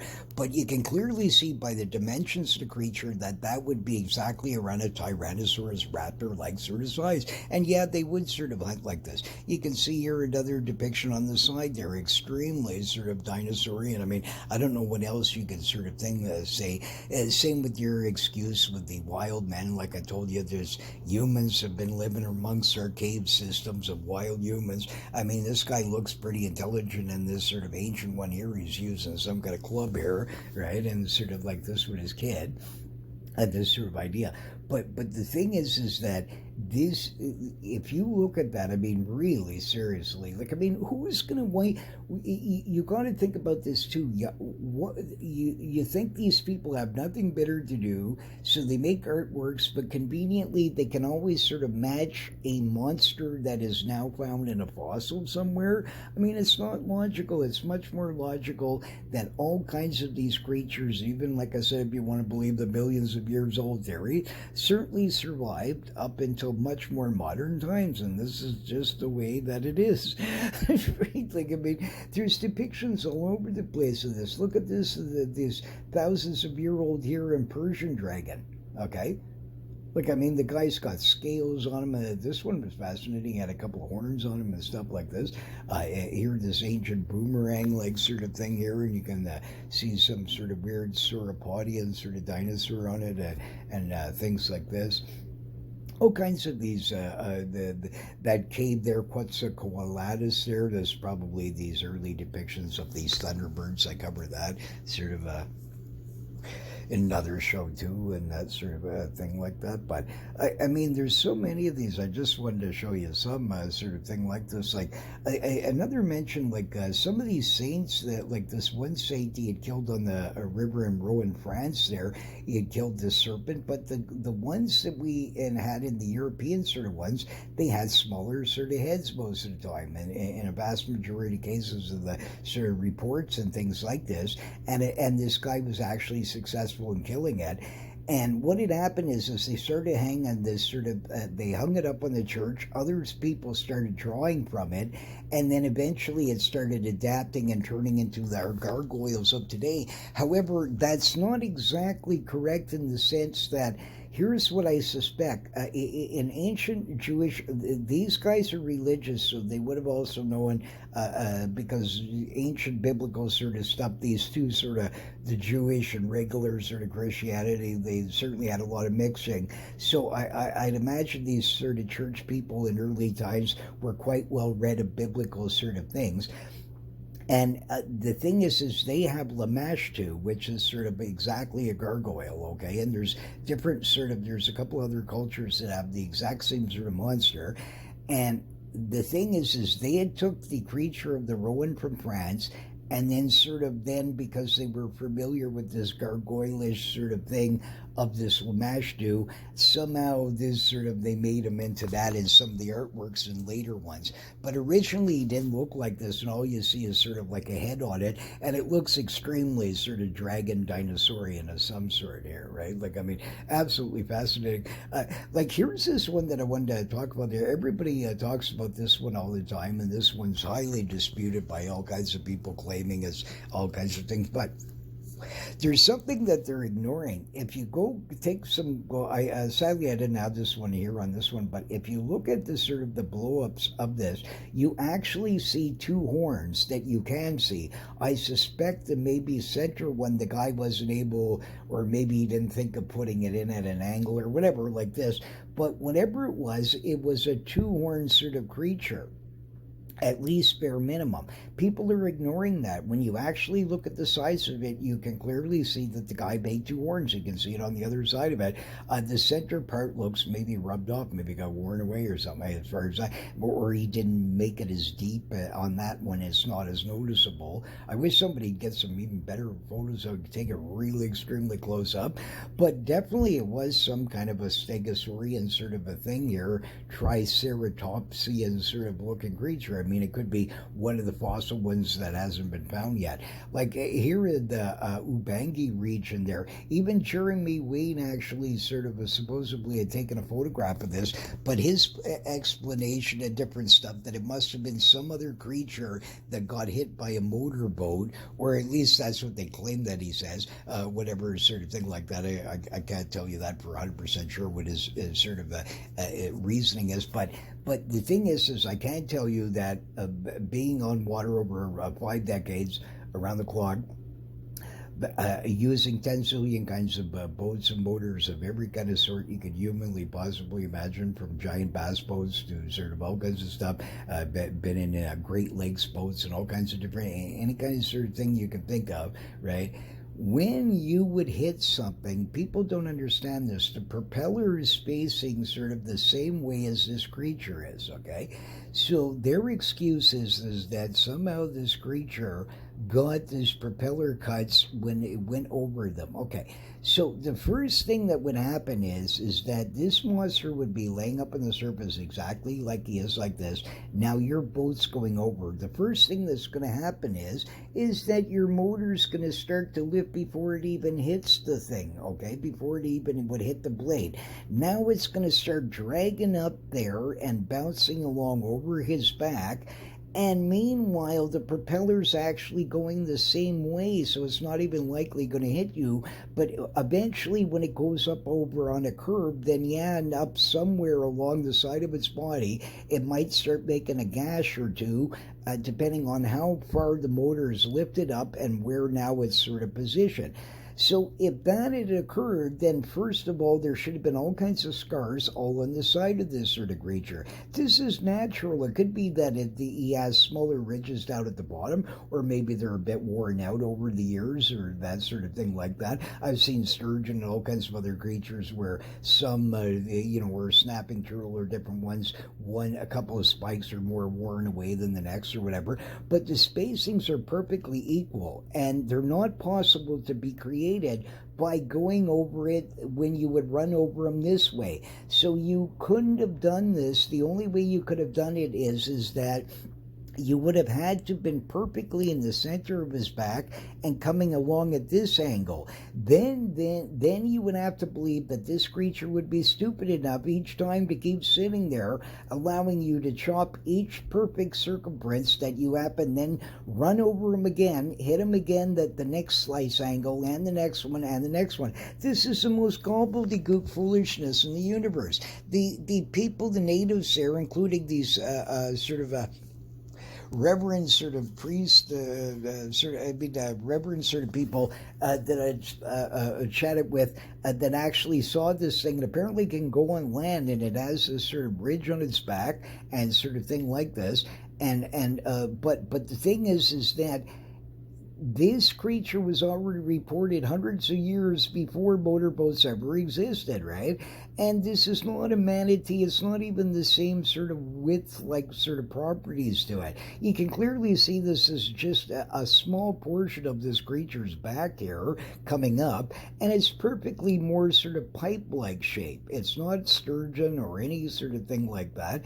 It doesn't look to be fish-like. Even the bend is sort of wrong, sort of things like this. This is some kind of weird sort of other sort of animal here of some sort, like a giant lizardy crocodilian sort of more like of a thing. But the bottom line is it's impossible, their explanation that it was motorboats going across a manatee or something silly like that. It's not feasible. I've seen all kinds of animals ran over dead ones, dead fish, all kinds of stuff like this. It doesn't cut that way. You would see scars all on the side here. There's no way that this creature would have been stupid enough to keep sitting there as this guy keeps making individual perfect jobs all going along this thing. This is gobbledygook, made up by people that are desperate to give you some kind of solution to not admit that it could be possibly some creature that they're not aware of. Right? I mean, absolutely the most bizarre sort of a thing that, I mean, I find these sort of things fascinating. That are absolutely sort of, I don't understand how people can sort of, use these sort of excuses, right? Like here in the 13th century, depiction in a church looks much more like a dinosaur we know recently called a Compsognathus, right?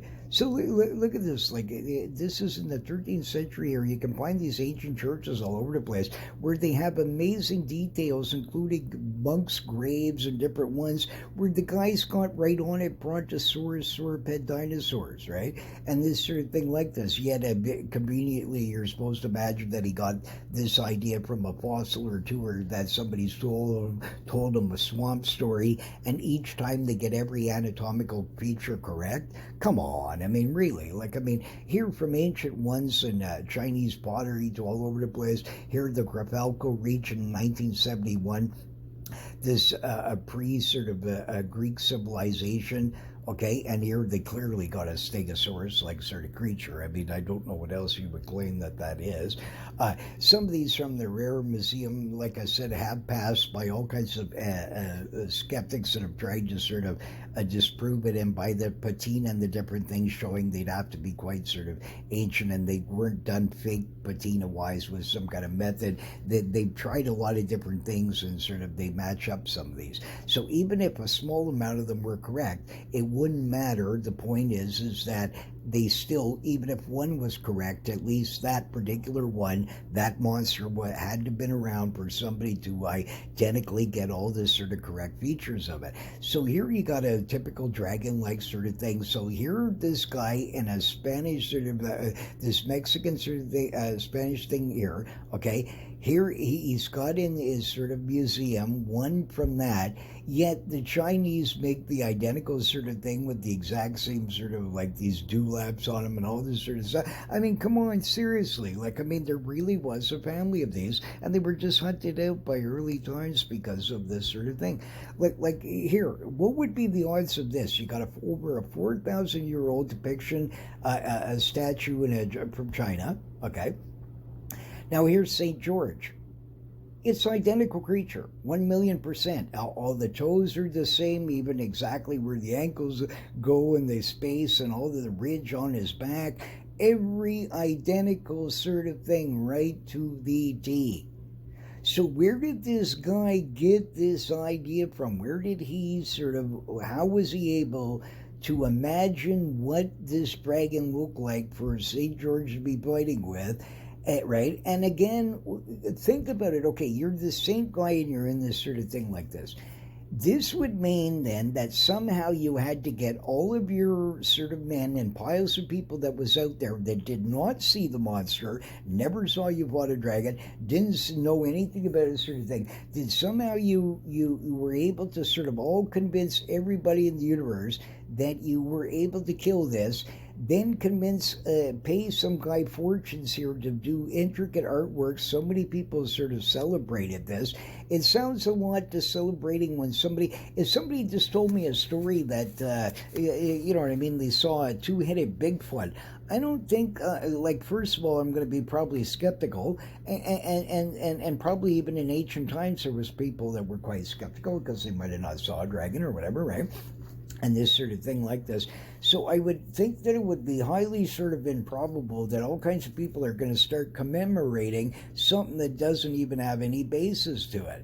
I mean, it's not logical, but you see in modern times, every time when we make commemorative plaques or everything else, they're based on real sort of like events that we sort of saw and we were honoring them or whatever. The same thing with our ancient ancestors. This is much more likely, way by far likely, more than just your imagination of something that you can't prove with this dating stuff, which I've already shown you is completely wrong. Like here, there's over 10,000 examples, like I said, of this. Here he's got Triceratops again, ancient dragons, see the Fu Manchu beard, and the sort of thing. Every time it's always the same. Okay, like a Natural Rerum states about the author seeing dragons with wings so transparent that he thought they seemed unlikely to be able to fly. but since he had saw so many examples of them, he just suspected, he noticed that they sort of always cut them at a certain thing. It's like as if what happened is in the shipping, a lot of these, a big part would break off. I'd imagine like you got this big giant, the rare wing ones, that the original sort of early sort of ancient ones. I'd imagine that this would have been hard getting it on a sort of a ship where you only got so much room and stuff like that. So probably they wouldn't care. They've already been paid for the service. They would sort of snip them to make them more convenient, or maybe even the sort of people that was asking them to be shipped for the museums to fit them in properly and things like this, sort of wanted them that way, as far as you know, right? But like here like the Sapodolosaurus, right? This one here, this ancient depiction even has a certain claws on it that weren't even known until very recently, sort of thing like this.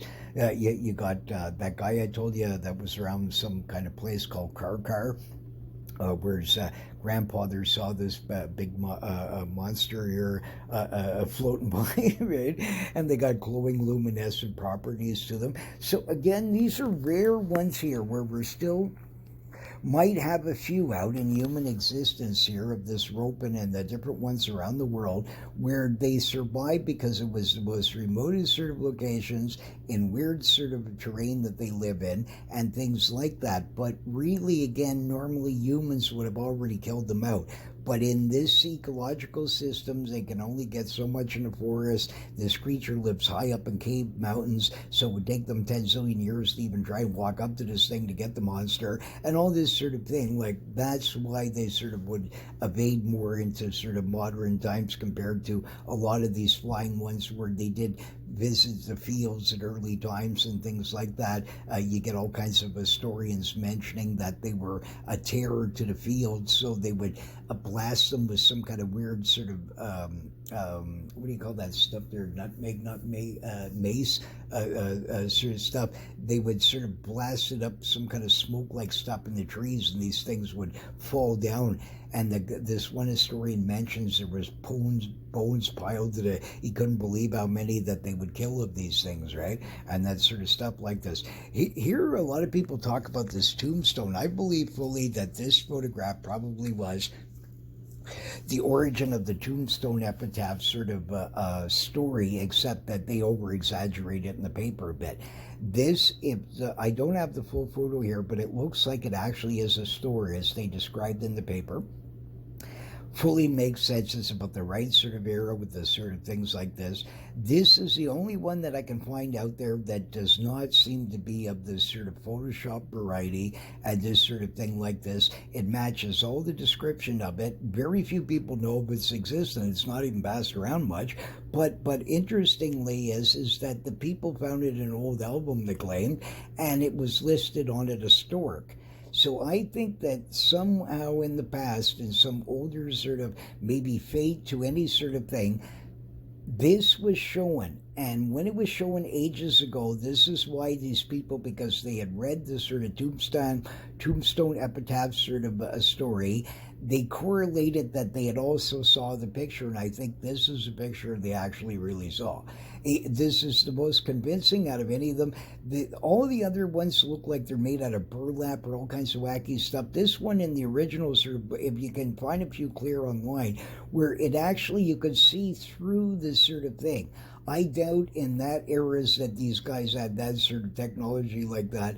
The bone structure looks perfectly correct for such a creature, and the bends on it and all this sort of things like this. Look at the giant crest that it has on it. So there was a few of even these Thunderbirdian, these natives were telling you the truth, that there was a few of these dinosaurian-like still ones. They're still reported in Cuba, even in Texas occasionally and stuff like this. But this one here for sure probably was, at least at that point, one of the last of these dudes floating around in our sort of North American sort of world here.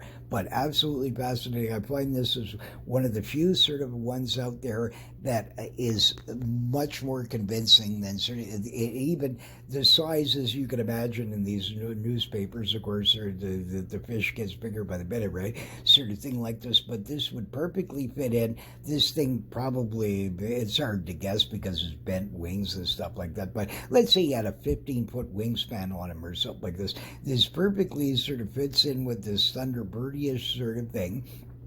This might have been one of the last sort of survivors of them and that sort of thing like that.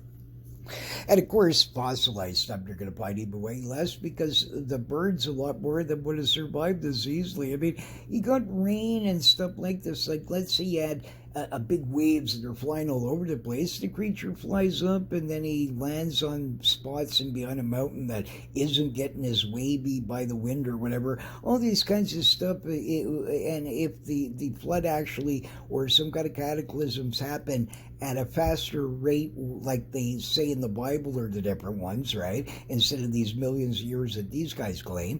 If it happened that way, then it would be much more sense of why you don't find as many of these sorts and things like that, because a lot of them wouldn't have gotten trapped. They were able to sort of fly above, to sort of stay up on higher mountain ranges and these kinds of things like that. So they'd be less likely killed off. They could have landed on floating debris, houses, trees, any kinds of things, sort of stuff like this. You also have to wonder why ancient sort of cultures all through from Romania, Slovenia, all these sorts of things like this, they all make these statues of these great dragons and these sort of things like this. And it's consistently always looking the same. Like here, the Bator dragon commemorated after killing it in the swamps in 1035. Okay, the town was named after the event. And there he is, right? Thing, right? This. So, I mean, seriously, you're going to make a town? The same thing, there's another one with the Tatzelwerf. A lot of people don't know this. The actual real origin probably of the Tasselworm. There's some place there, and I can't remember if that's what it's called, Tasselworm, whatever, but there's some kind of village there where this guy in the 16th century, this is how they started the town, they ran across this dragon monster and they battled with them and they got depictions of them all in the town and stuff like that. It's rarely photographed. I can't find the damn things. I wanted to put them on here too, but I just love this sort of story because the guy goes through very good detail about a lot of strange things that makes it extremely believable. They make a plaque right there in the town and they talk about the entire sort of whole sort of thing of this like this. And again, these are people, because now you got roaming people that have never been in this region before, and this is the thing that after these cataclysms, these creatures, pockets of them survived all over the world in different areas. And the ones that they didn't reach, there's a few still left today, and especially in our water systems, because they're way harder to sort of catch something like that and that sort of thing like that, or to hunt them properly. And that sort of, so of course they could evade you a lot easier, right? But here, like ancient depictions here, you see all kinds of them. Like, I mean, this creature certainly isn't known in our sort of modern eras, whatever it was. Some kind of dinosaurian one. I'm not sure exactly which one people would claim that it is. I'm not really big on this. Like I said, I believe all these creatures existed much more recently. I believe that humans hunted them out, and so whatever you're calling them, T-Rex or this or that, I mean, as far as I'm concerned, you know, I mean, they had this big Paula is even a better sort of name, or any of those sort of ones, because simply this is an ancient culture. That's what they called them, as sort of, and they knew of their existence. They were alive, right? Sort of stuff like this. Like here, this pre sort of ancient Muchi sort of group here, culture from 200 AD, and I mean, clearly you can see exactly the crest-like dragon.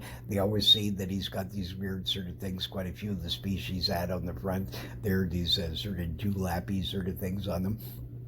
That sort of thing like that. Just another sort of one out there. Here, this 13th century church here. I mean, seriously. Like, I mean, again, you even got the curved tails and all this sort of stuff going here. I mean, so, you know, it's...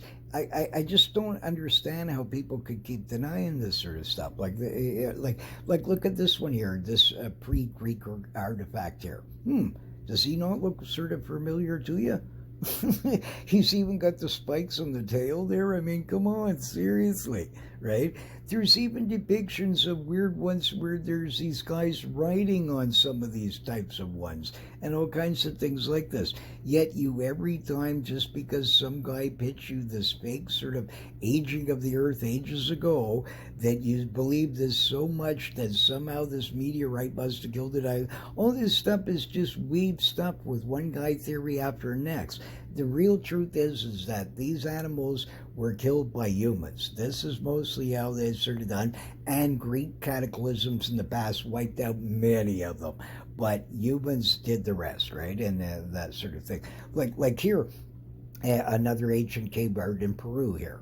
Okay, some crazy skeptic, just to get himself a paper out there, sort of claimed that this was a bear and a snake or something that melted together. I mean, completely against gravity. You can clearly see these guys' noses are up at sort of angles like that. There's no leakage of stains anywhere. So if it was a bear, his head should have been fat and short here, right? But instead, he's got these great big long legs, a long sort of long neck on him. He's got even a crest on the top of his head. I mean, seriously, it shows the people all circling around him and they're fighting him. But because the guy couldn't handle sort of this answer, instead it must be a snake and a bear that melted together. I mean, well, how mentally crazy stuff. Right here, this guy's my hero here. Wu Bin, I love this dude from the 15th century here. Okay, this guy here depicts about this earlier sort of emperor here. Now look at this. I mean, this, not only that dragon, but that creature there fascinates me. I love that beast. I wish I knew what he was. If there was a dinosaur that was ever found that's something like this, I would love to know what sort of, whatever somebody's calling it, or where sort of like, I mean, he's just magnificent. Look at the great face on him. Like, so a lot of people would think that that's sort of some kind of imagination. It's not, man. These guys, there was emperors that have, they list right in their records, they had breeders because these dragons were rare even then. This is the thing is that any sort of killer-like creature, anything that you could tame to use for war-like methods like you would with a dog, a Cujo-like idea here, sort of thing like this. These guys, some of them were cruel. They would capture these sort of things, and because they were already rare, could you imagine how long it wouldn't take in Japan or China, especially Japan, as sort of to start going through sort of the whole area here and getting every cave system and eventually catching most of the dragons, right? So these guys were forced to sort of in earliest times, because they used them for medicinal parts, a lot of things like that, they already started sort of breeding them to keep them sort of going. They were already getting rare at this sort of point. So that's another sort of things that people don't think about. There's a lot of this sort of stuff that makes much more common sense this way. Like here, Giorgio, and I know Daniken and all the gang is a massive fan. What's that nice fellow there, David Childress? That guy's magnificent. I'd love to read some of his stuff there. But he seems like a very nice fellow. But these kind of guys like this, like, I mean, they all love this Wanako place, right? And I mean, here, I mean, clearly you're ignoring sort of the, I mean, this is extremely dragonish to plesiosaurian sort of a thing here. It's certainly a sort of dinosaurian-like sort of species of some sort. Certainly not any ones that we know of that should be floating around in our sort of times. Yet this culture here was already sort of doing this. In a place called Penland Castle, Glenmorgan, the Welsh, right? Up to about the 19th century, they actually interviewed this guy in the early 1900s, and his grandfather had actually still battled with these things. So they might have been one of the last flying sort of dragons in the European market that ever existed. This one little microscopic group that lived in this forest, and besides maybe Russia possibly or something like that. But this sort of, they had beautiful sort of colored scales that were like the rainbow. They weren't very massively big, and these creatures got killed off by humans because his grandfather killed them, and this sort of thing, because what they did is they would hang around these cornfields, and apparently, I guess maybe like corn of some sort or whatever. So they might have been, even though they had teeth and all that sort of thing, they had teeth just like very similar to a pterodactyl sort of thing, except sort of dragonish, like with beautiful scales on them.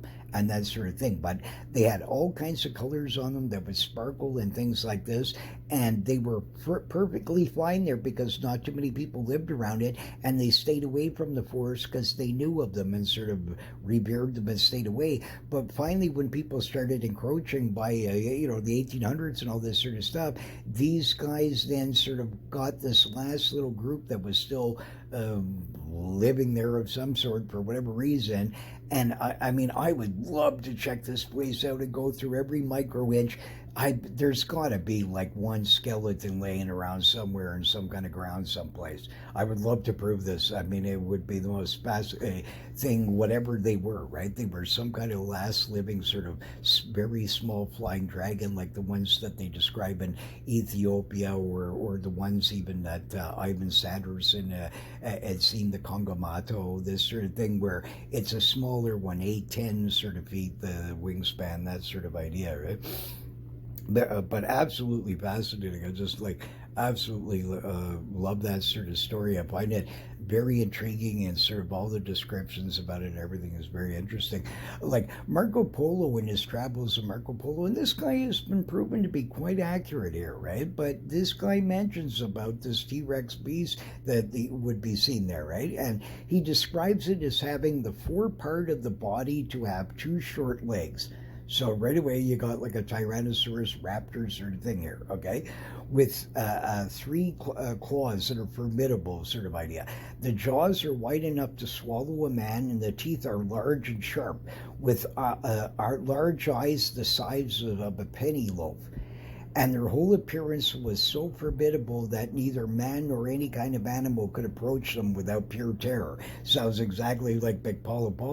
Sounds exactly like that one I showed you in the ancient temple where he's attacking the horse. If that poor horse, I bet you, was in pretty marriage with his like this Italian explorer Pigafetta had reported in the Kingdom of the Congo.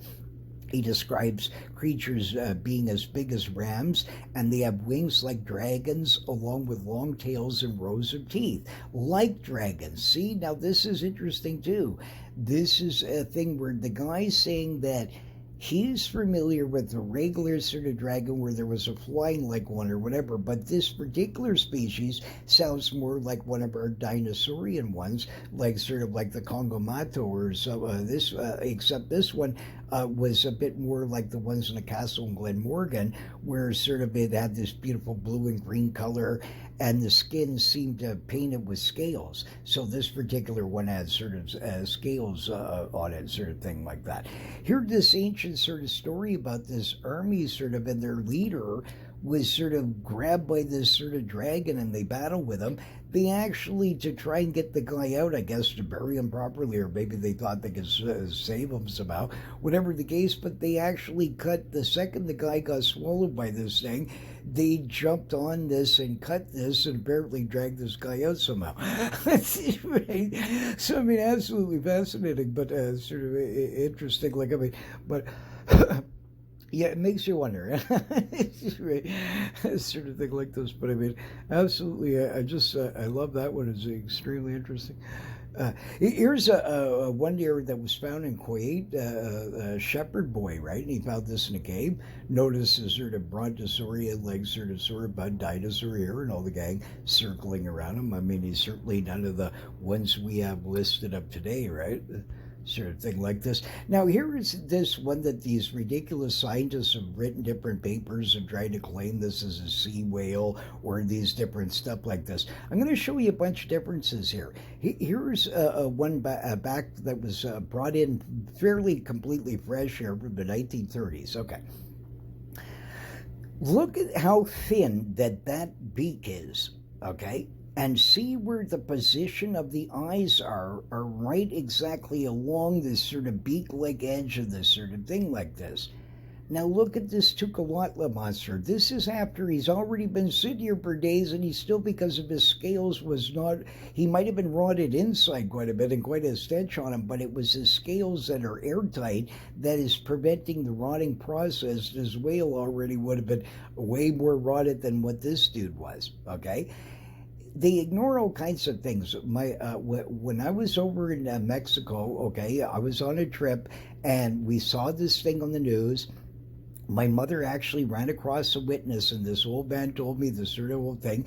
This other fellow that she had met on her another trip to Mexico, actually, because I asked her, pleaded with her, any people, have you ever asked them on the beach and stuff like this, any locals there, have you ever heard of sort of this thing? I wanted to try and find out as a kid even what sort of, because I knew this was not a sort of whale or any of that sort of thing. I was already looked at a gazillion books, was already out in the ocean, already seen whales, already kinds of all kinds of things like this, and I knew that this sort of thing already at that small of age was not sort of any sort of whale or anything else, right?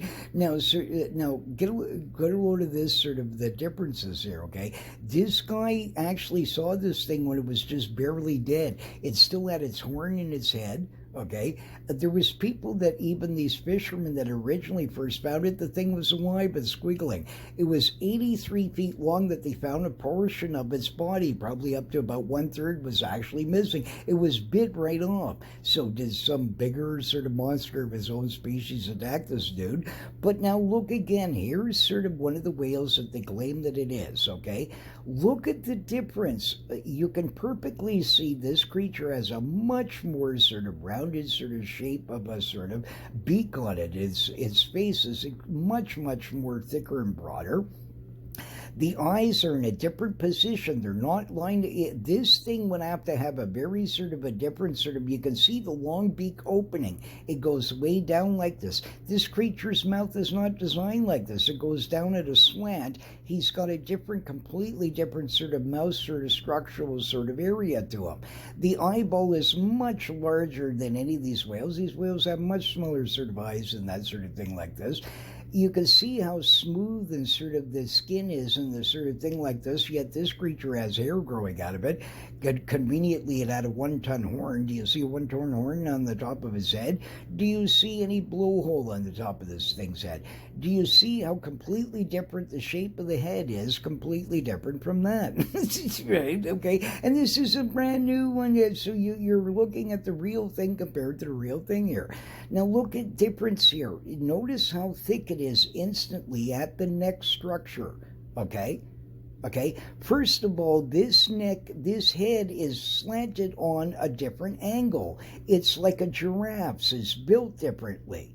This creature's not. It's sort of parallel. It goes right across. Sort of, it goes the same sort of thing like this. So even if you chop this guy's sort of body off here, look at how thick and even it is across the thing. You don't see this. This creature has tapering on it. It also has giant scales all through its face, and you can clearly see if you blow them up. This isn't a best one here, but I mean, if you blow this up, take your time. Look, you'll clearly see the dragon scales, each separate sort of scale on it, and then the neck sort of goes at a tapering here. Then it starts to broaden and get much, much more thicker, and you start seeing the giant scales. There's a picture of one scientist guy or somebody that had one in his hand, and his Titanic size, way bigger than any gar ever in the universe or any of that sort of thing, right? So again, if you had to chop this off and sort of like this stuff is blubbery. This creature's head would have fallen down and sort of been pointing down into the sand ground here, like around where this guy's walking. It would have been going down at this. The angle of the head has been positioned different. It's giraffe-like. His head sits on a different sort of thing. His neck comes out at a different angle. Anybody that claims this is a whale, you're sort of, I can't help you. Right? Not only that, this creature only weighed 3.5 tons. The part that they just weighed, a part of his head and neck and a little bit of it, sort of things, the thing was over 30 tons. So you're telling me that that's sort of that this is that? Come on, I mean seriously, like delusional sort of stuff here. People just want to sort of, I mean, it drives me nuts, these things. Like here's another one here. This one here is certainly not known any species that we know of. He's even way bigger than a giant manta ray or any of that sort of ones like this. But he's definitely some kind of unknown, I would say, like a ray-like species to possibly a shark related in this sort of range like this. That's a giant tanker in the background there of this Kuwait tanker. And I mean, this thing is monstrosity, sort of thing like this. Like I said, scientists get these things wrong. They underestimate and don't believe, larger creatures could exist out here. I mean, like myself, I've released muskie, a 68.5 inch muskie, largest one that ever measured, a sort of thing like this. Giant gar, probably this guy might have been real too, who knows? But our big buddy Kwong there, but this sort of idea like this. So all kinds of large sort of creatures and things like this have existed in our waters, sort of things like this unknown to us, and this because they can in these kinds of environments. You're not going to sort of like, can you imagine the odds of like, let's say there's, I don't know, like 500 of these worldwide out in the ocean, right? Okay, let's say that we'll make up an imaginary figure. That would mean that you would have to have, the odds would be for this boat to run across this, have a proper sort of size net and strength to take on some gigantic, massive tons sort of creature here, and sort of stuff that this guy's going to break right through that. That stuff on his spikies on his back and everything like that, I wouldn't doubt is quite rough like a shark's or something like that. Probably saw through things pretty good. Right? So, I mean, any of this sort of things, like the odds of you catching this, and especially if they're underwater breathers, is extremely like below, like once these things start to die, sharks smell in on them, all kinds of creatures like this, birds and 5 billion things. So only once in a blue moon a carcass washes up, but quite often, too badly, it's sadly sort of washed away. But the next one wasn't, and anybody that claims this was a whale, even over the Tukalotla one, I can still see your imagination that you're still going to argue with this or whatever. But anybody that claims this was a whale, a pinniped, any known fish species, a sturgeon, a moose, your antester, a Bigfoot, or anything else is on crack. What I'm going to show you next here, which I already showed in the other shows. This is a real sea serpent, a living dinosaur that you would call a dinosaur, that was floated up in the 1880s, and my buddies the Newfoundlanders there, sort of thing like this. This is the most conclusive evidence of a giant prehistoric living sort of monster dinosaurian sort of thing that has ever drifted on our shores. This guy was so still not rotted that his eyeball was perfectly intact. His eyeball is the size of this dude's head, pretty well, nearly. Okay, right? It's a fish. It's some kind of ancient prehistoric fish, probably, because he has gills on the side. He has no blowhole. You can clearly see his teeth. Try and match any whale you want in this universe. Try and do any of them. You're on El Craco. It is not. This thing has perfect dragon pores. You can see the scales on every micro detail. I couldn't even find air nostrils on him, but I suspect that they closed due to whatever, maybe just death or whatever, or his nervous system, that sort of thing, or that they're very well camouflaged and smaller, that's around his nose sort of area for some kind of, smelling olfactory organ of some sort, right? But for sure he's more fish-like. He does seemingly have, I don't have him, the whole picture of him here, but he does seemingly have some sort of anal-like fin structure. It looks to be, and it could be pelvic. It's hard to know because maybe a portion of the creature was missing at the tail end or something like that.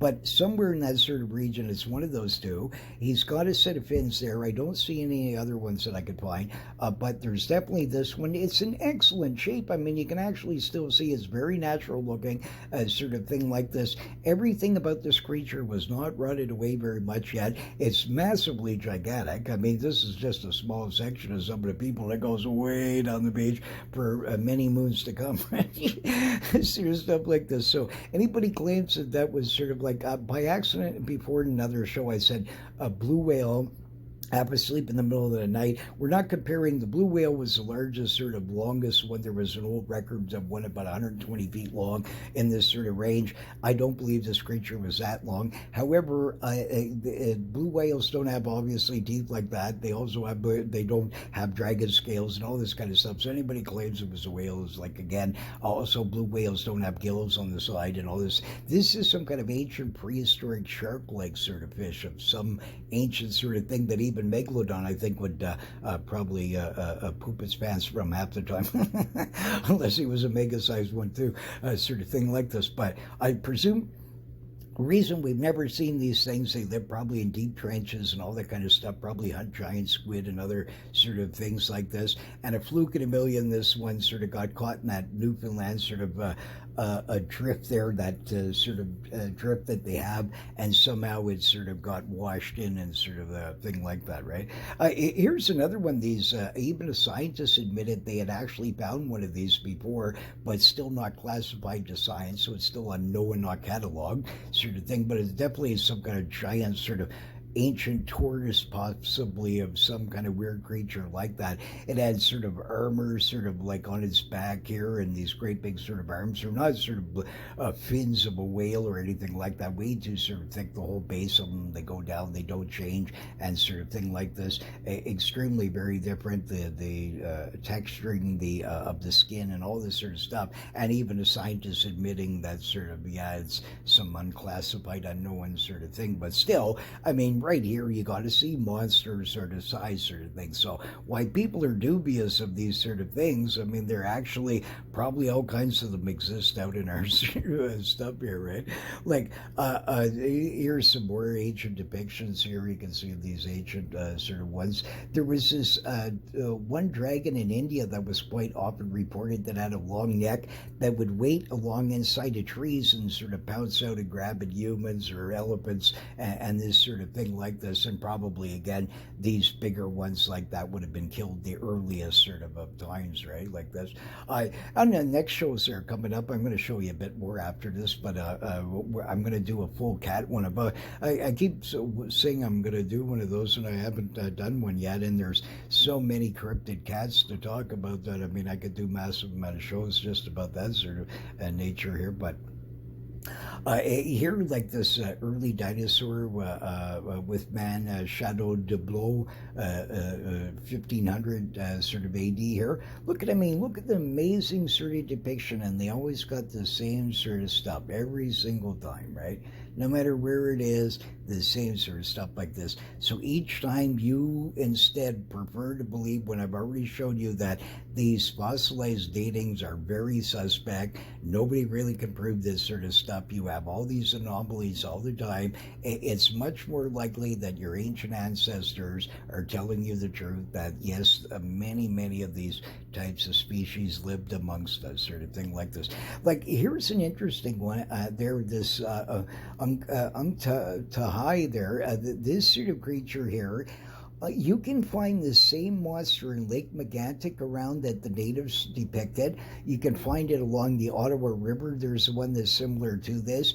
And sort of Lake Superior, different locations, Lake Michigan, different ones where this same sort of monster is reported.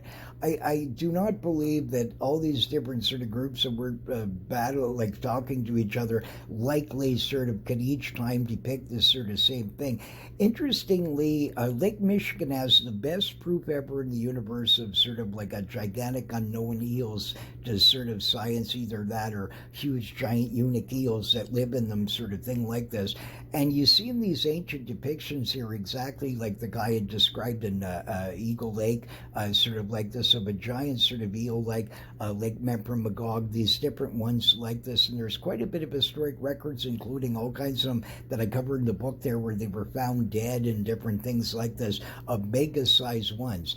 And so these kind of, because they're getting rarer eels worldwide of many sorts of species, pollution, all this sort of stuff, and yeah, there's still some floating around, but the thing is that in ancient times there might have been way more of these things, because there wasn't people netting in these sort of places for these. Like now people get eels everywhere because they're desperate for them for sort of the Chinese sort of, you know, and different sort of cultures actually try and consume them as much as humanly possible, sort of idea. And so the thing is that I suspect that these eunuch-like, or that it could be a different species, a few kinds that aren't known yet, that are giant eels unknown to science. But one way or the other, it could be one of the reasons why they're less and less in numbers in different places and things like that, is simply because these creatures occasionally are regular North American sort of Angola eels or longfin eels from Europe that once in a blue moon sort of landlock themselves in a sort of lake. They don't leave. They can live hundreds of years possibly, and they keep growing, and they're giant unique sort of eels, and it could be that these are sort of these kinds, like this, what they depict in these ancient sort of ones. So I don't believe, like, every time the guys even got the same sort of spikes on it, I think this was some kind of ancient sort of, maybe even cattle of some sort, or some kind of weird thing. Who knows? There's different tales. There was one about some kind of water leopard that was stay in the shallow swamps, and he would come out and attack people, but seemed like he ate sort of like a regular, possibly like fish or swamp like sort of material here sort of thing. And he's sort of like this too. So there's these different sort of ones there where they're all similar, sort of like this, where they usually lived in swamps along the Great Lakes, or these different sort of things like this. Obviously, a creature like this wouldn't last long, because these guys are patrolling these sort of areas, ancient sort of natives, and they were great hunters, and this is sort of thing. But you see how they make the sort of size of the eels bigger than their sort of typical war-like canoe or larger canoes that they use, right? Here, this ancient one, another sort of depiction. I mean, seriously, are you claiming this is a bear too? I don't know how people can deny this. I really don't. Like I said, even if you want to believe in Darwinism thing, go ahead. It still has no relevance whether or not that piles of extra sorts of dinosaurs besides the ones that we know of could have also made it to modern times along with them. And that your fossilization sort of stuff needs some tweaking, that it's not sort of all 100% sort of accurate, and there's too many anomalies, and you know what I mean? Take it at that sort of thing like that. You can still believe the Earth is millions of years old, and sort of thing like that. But to deny that these things are around is sort of crazy. I mean, these things are sort of, by your own methods, are dated thousands of years ago, yet you're sort of claiming that each time these guys imagined this in a cave from over here and that. When I showed you ancient artworks and other sort of things like this, these guys were a lot of, even in ancient times, meticulous. They weren't as cavemanish as like you like to make them sort of look like. Like early dinosaurs like the Granby rock here. Sort of also looks familiar. Some kind of misspelling there, but that sort of thing, like there, he looks pretty familiar. We've already been talking about that sort of thing like that, right? So, you know, but anyways, bottom line with this is that there's all kinds of sort of creatures out there. That sort of, for sure, dinosaurian-like sort of things existed with man. For sure, man killed off a lot of them, sort of. And just forget your sort of like this age of the Earth. You can't prove, even if it is millions of years old, for sure, one thing that your methods of when you're guessing these creatures were alive, a lot of them were actually killed off by humans, and a lot did survive. And yes, there was cataclysms in the past. So no matter what, the cataclysms caused a lot of this sort of stuff, floods, earthquakes, these kinds of things like that. That's what really happened, not sort of this other sort of stuff like this, right? So, but anyways, stay tuned to the next shows. If you have any sightings, it's very important that we sort of know these sort of things out there, that we get this sort of information. So you can, I have a link there in the description box, or you can just leave a sort of a story there, sort of thing. But anyways, thank you for listening. We'll continue on the next show there about cryptid cats and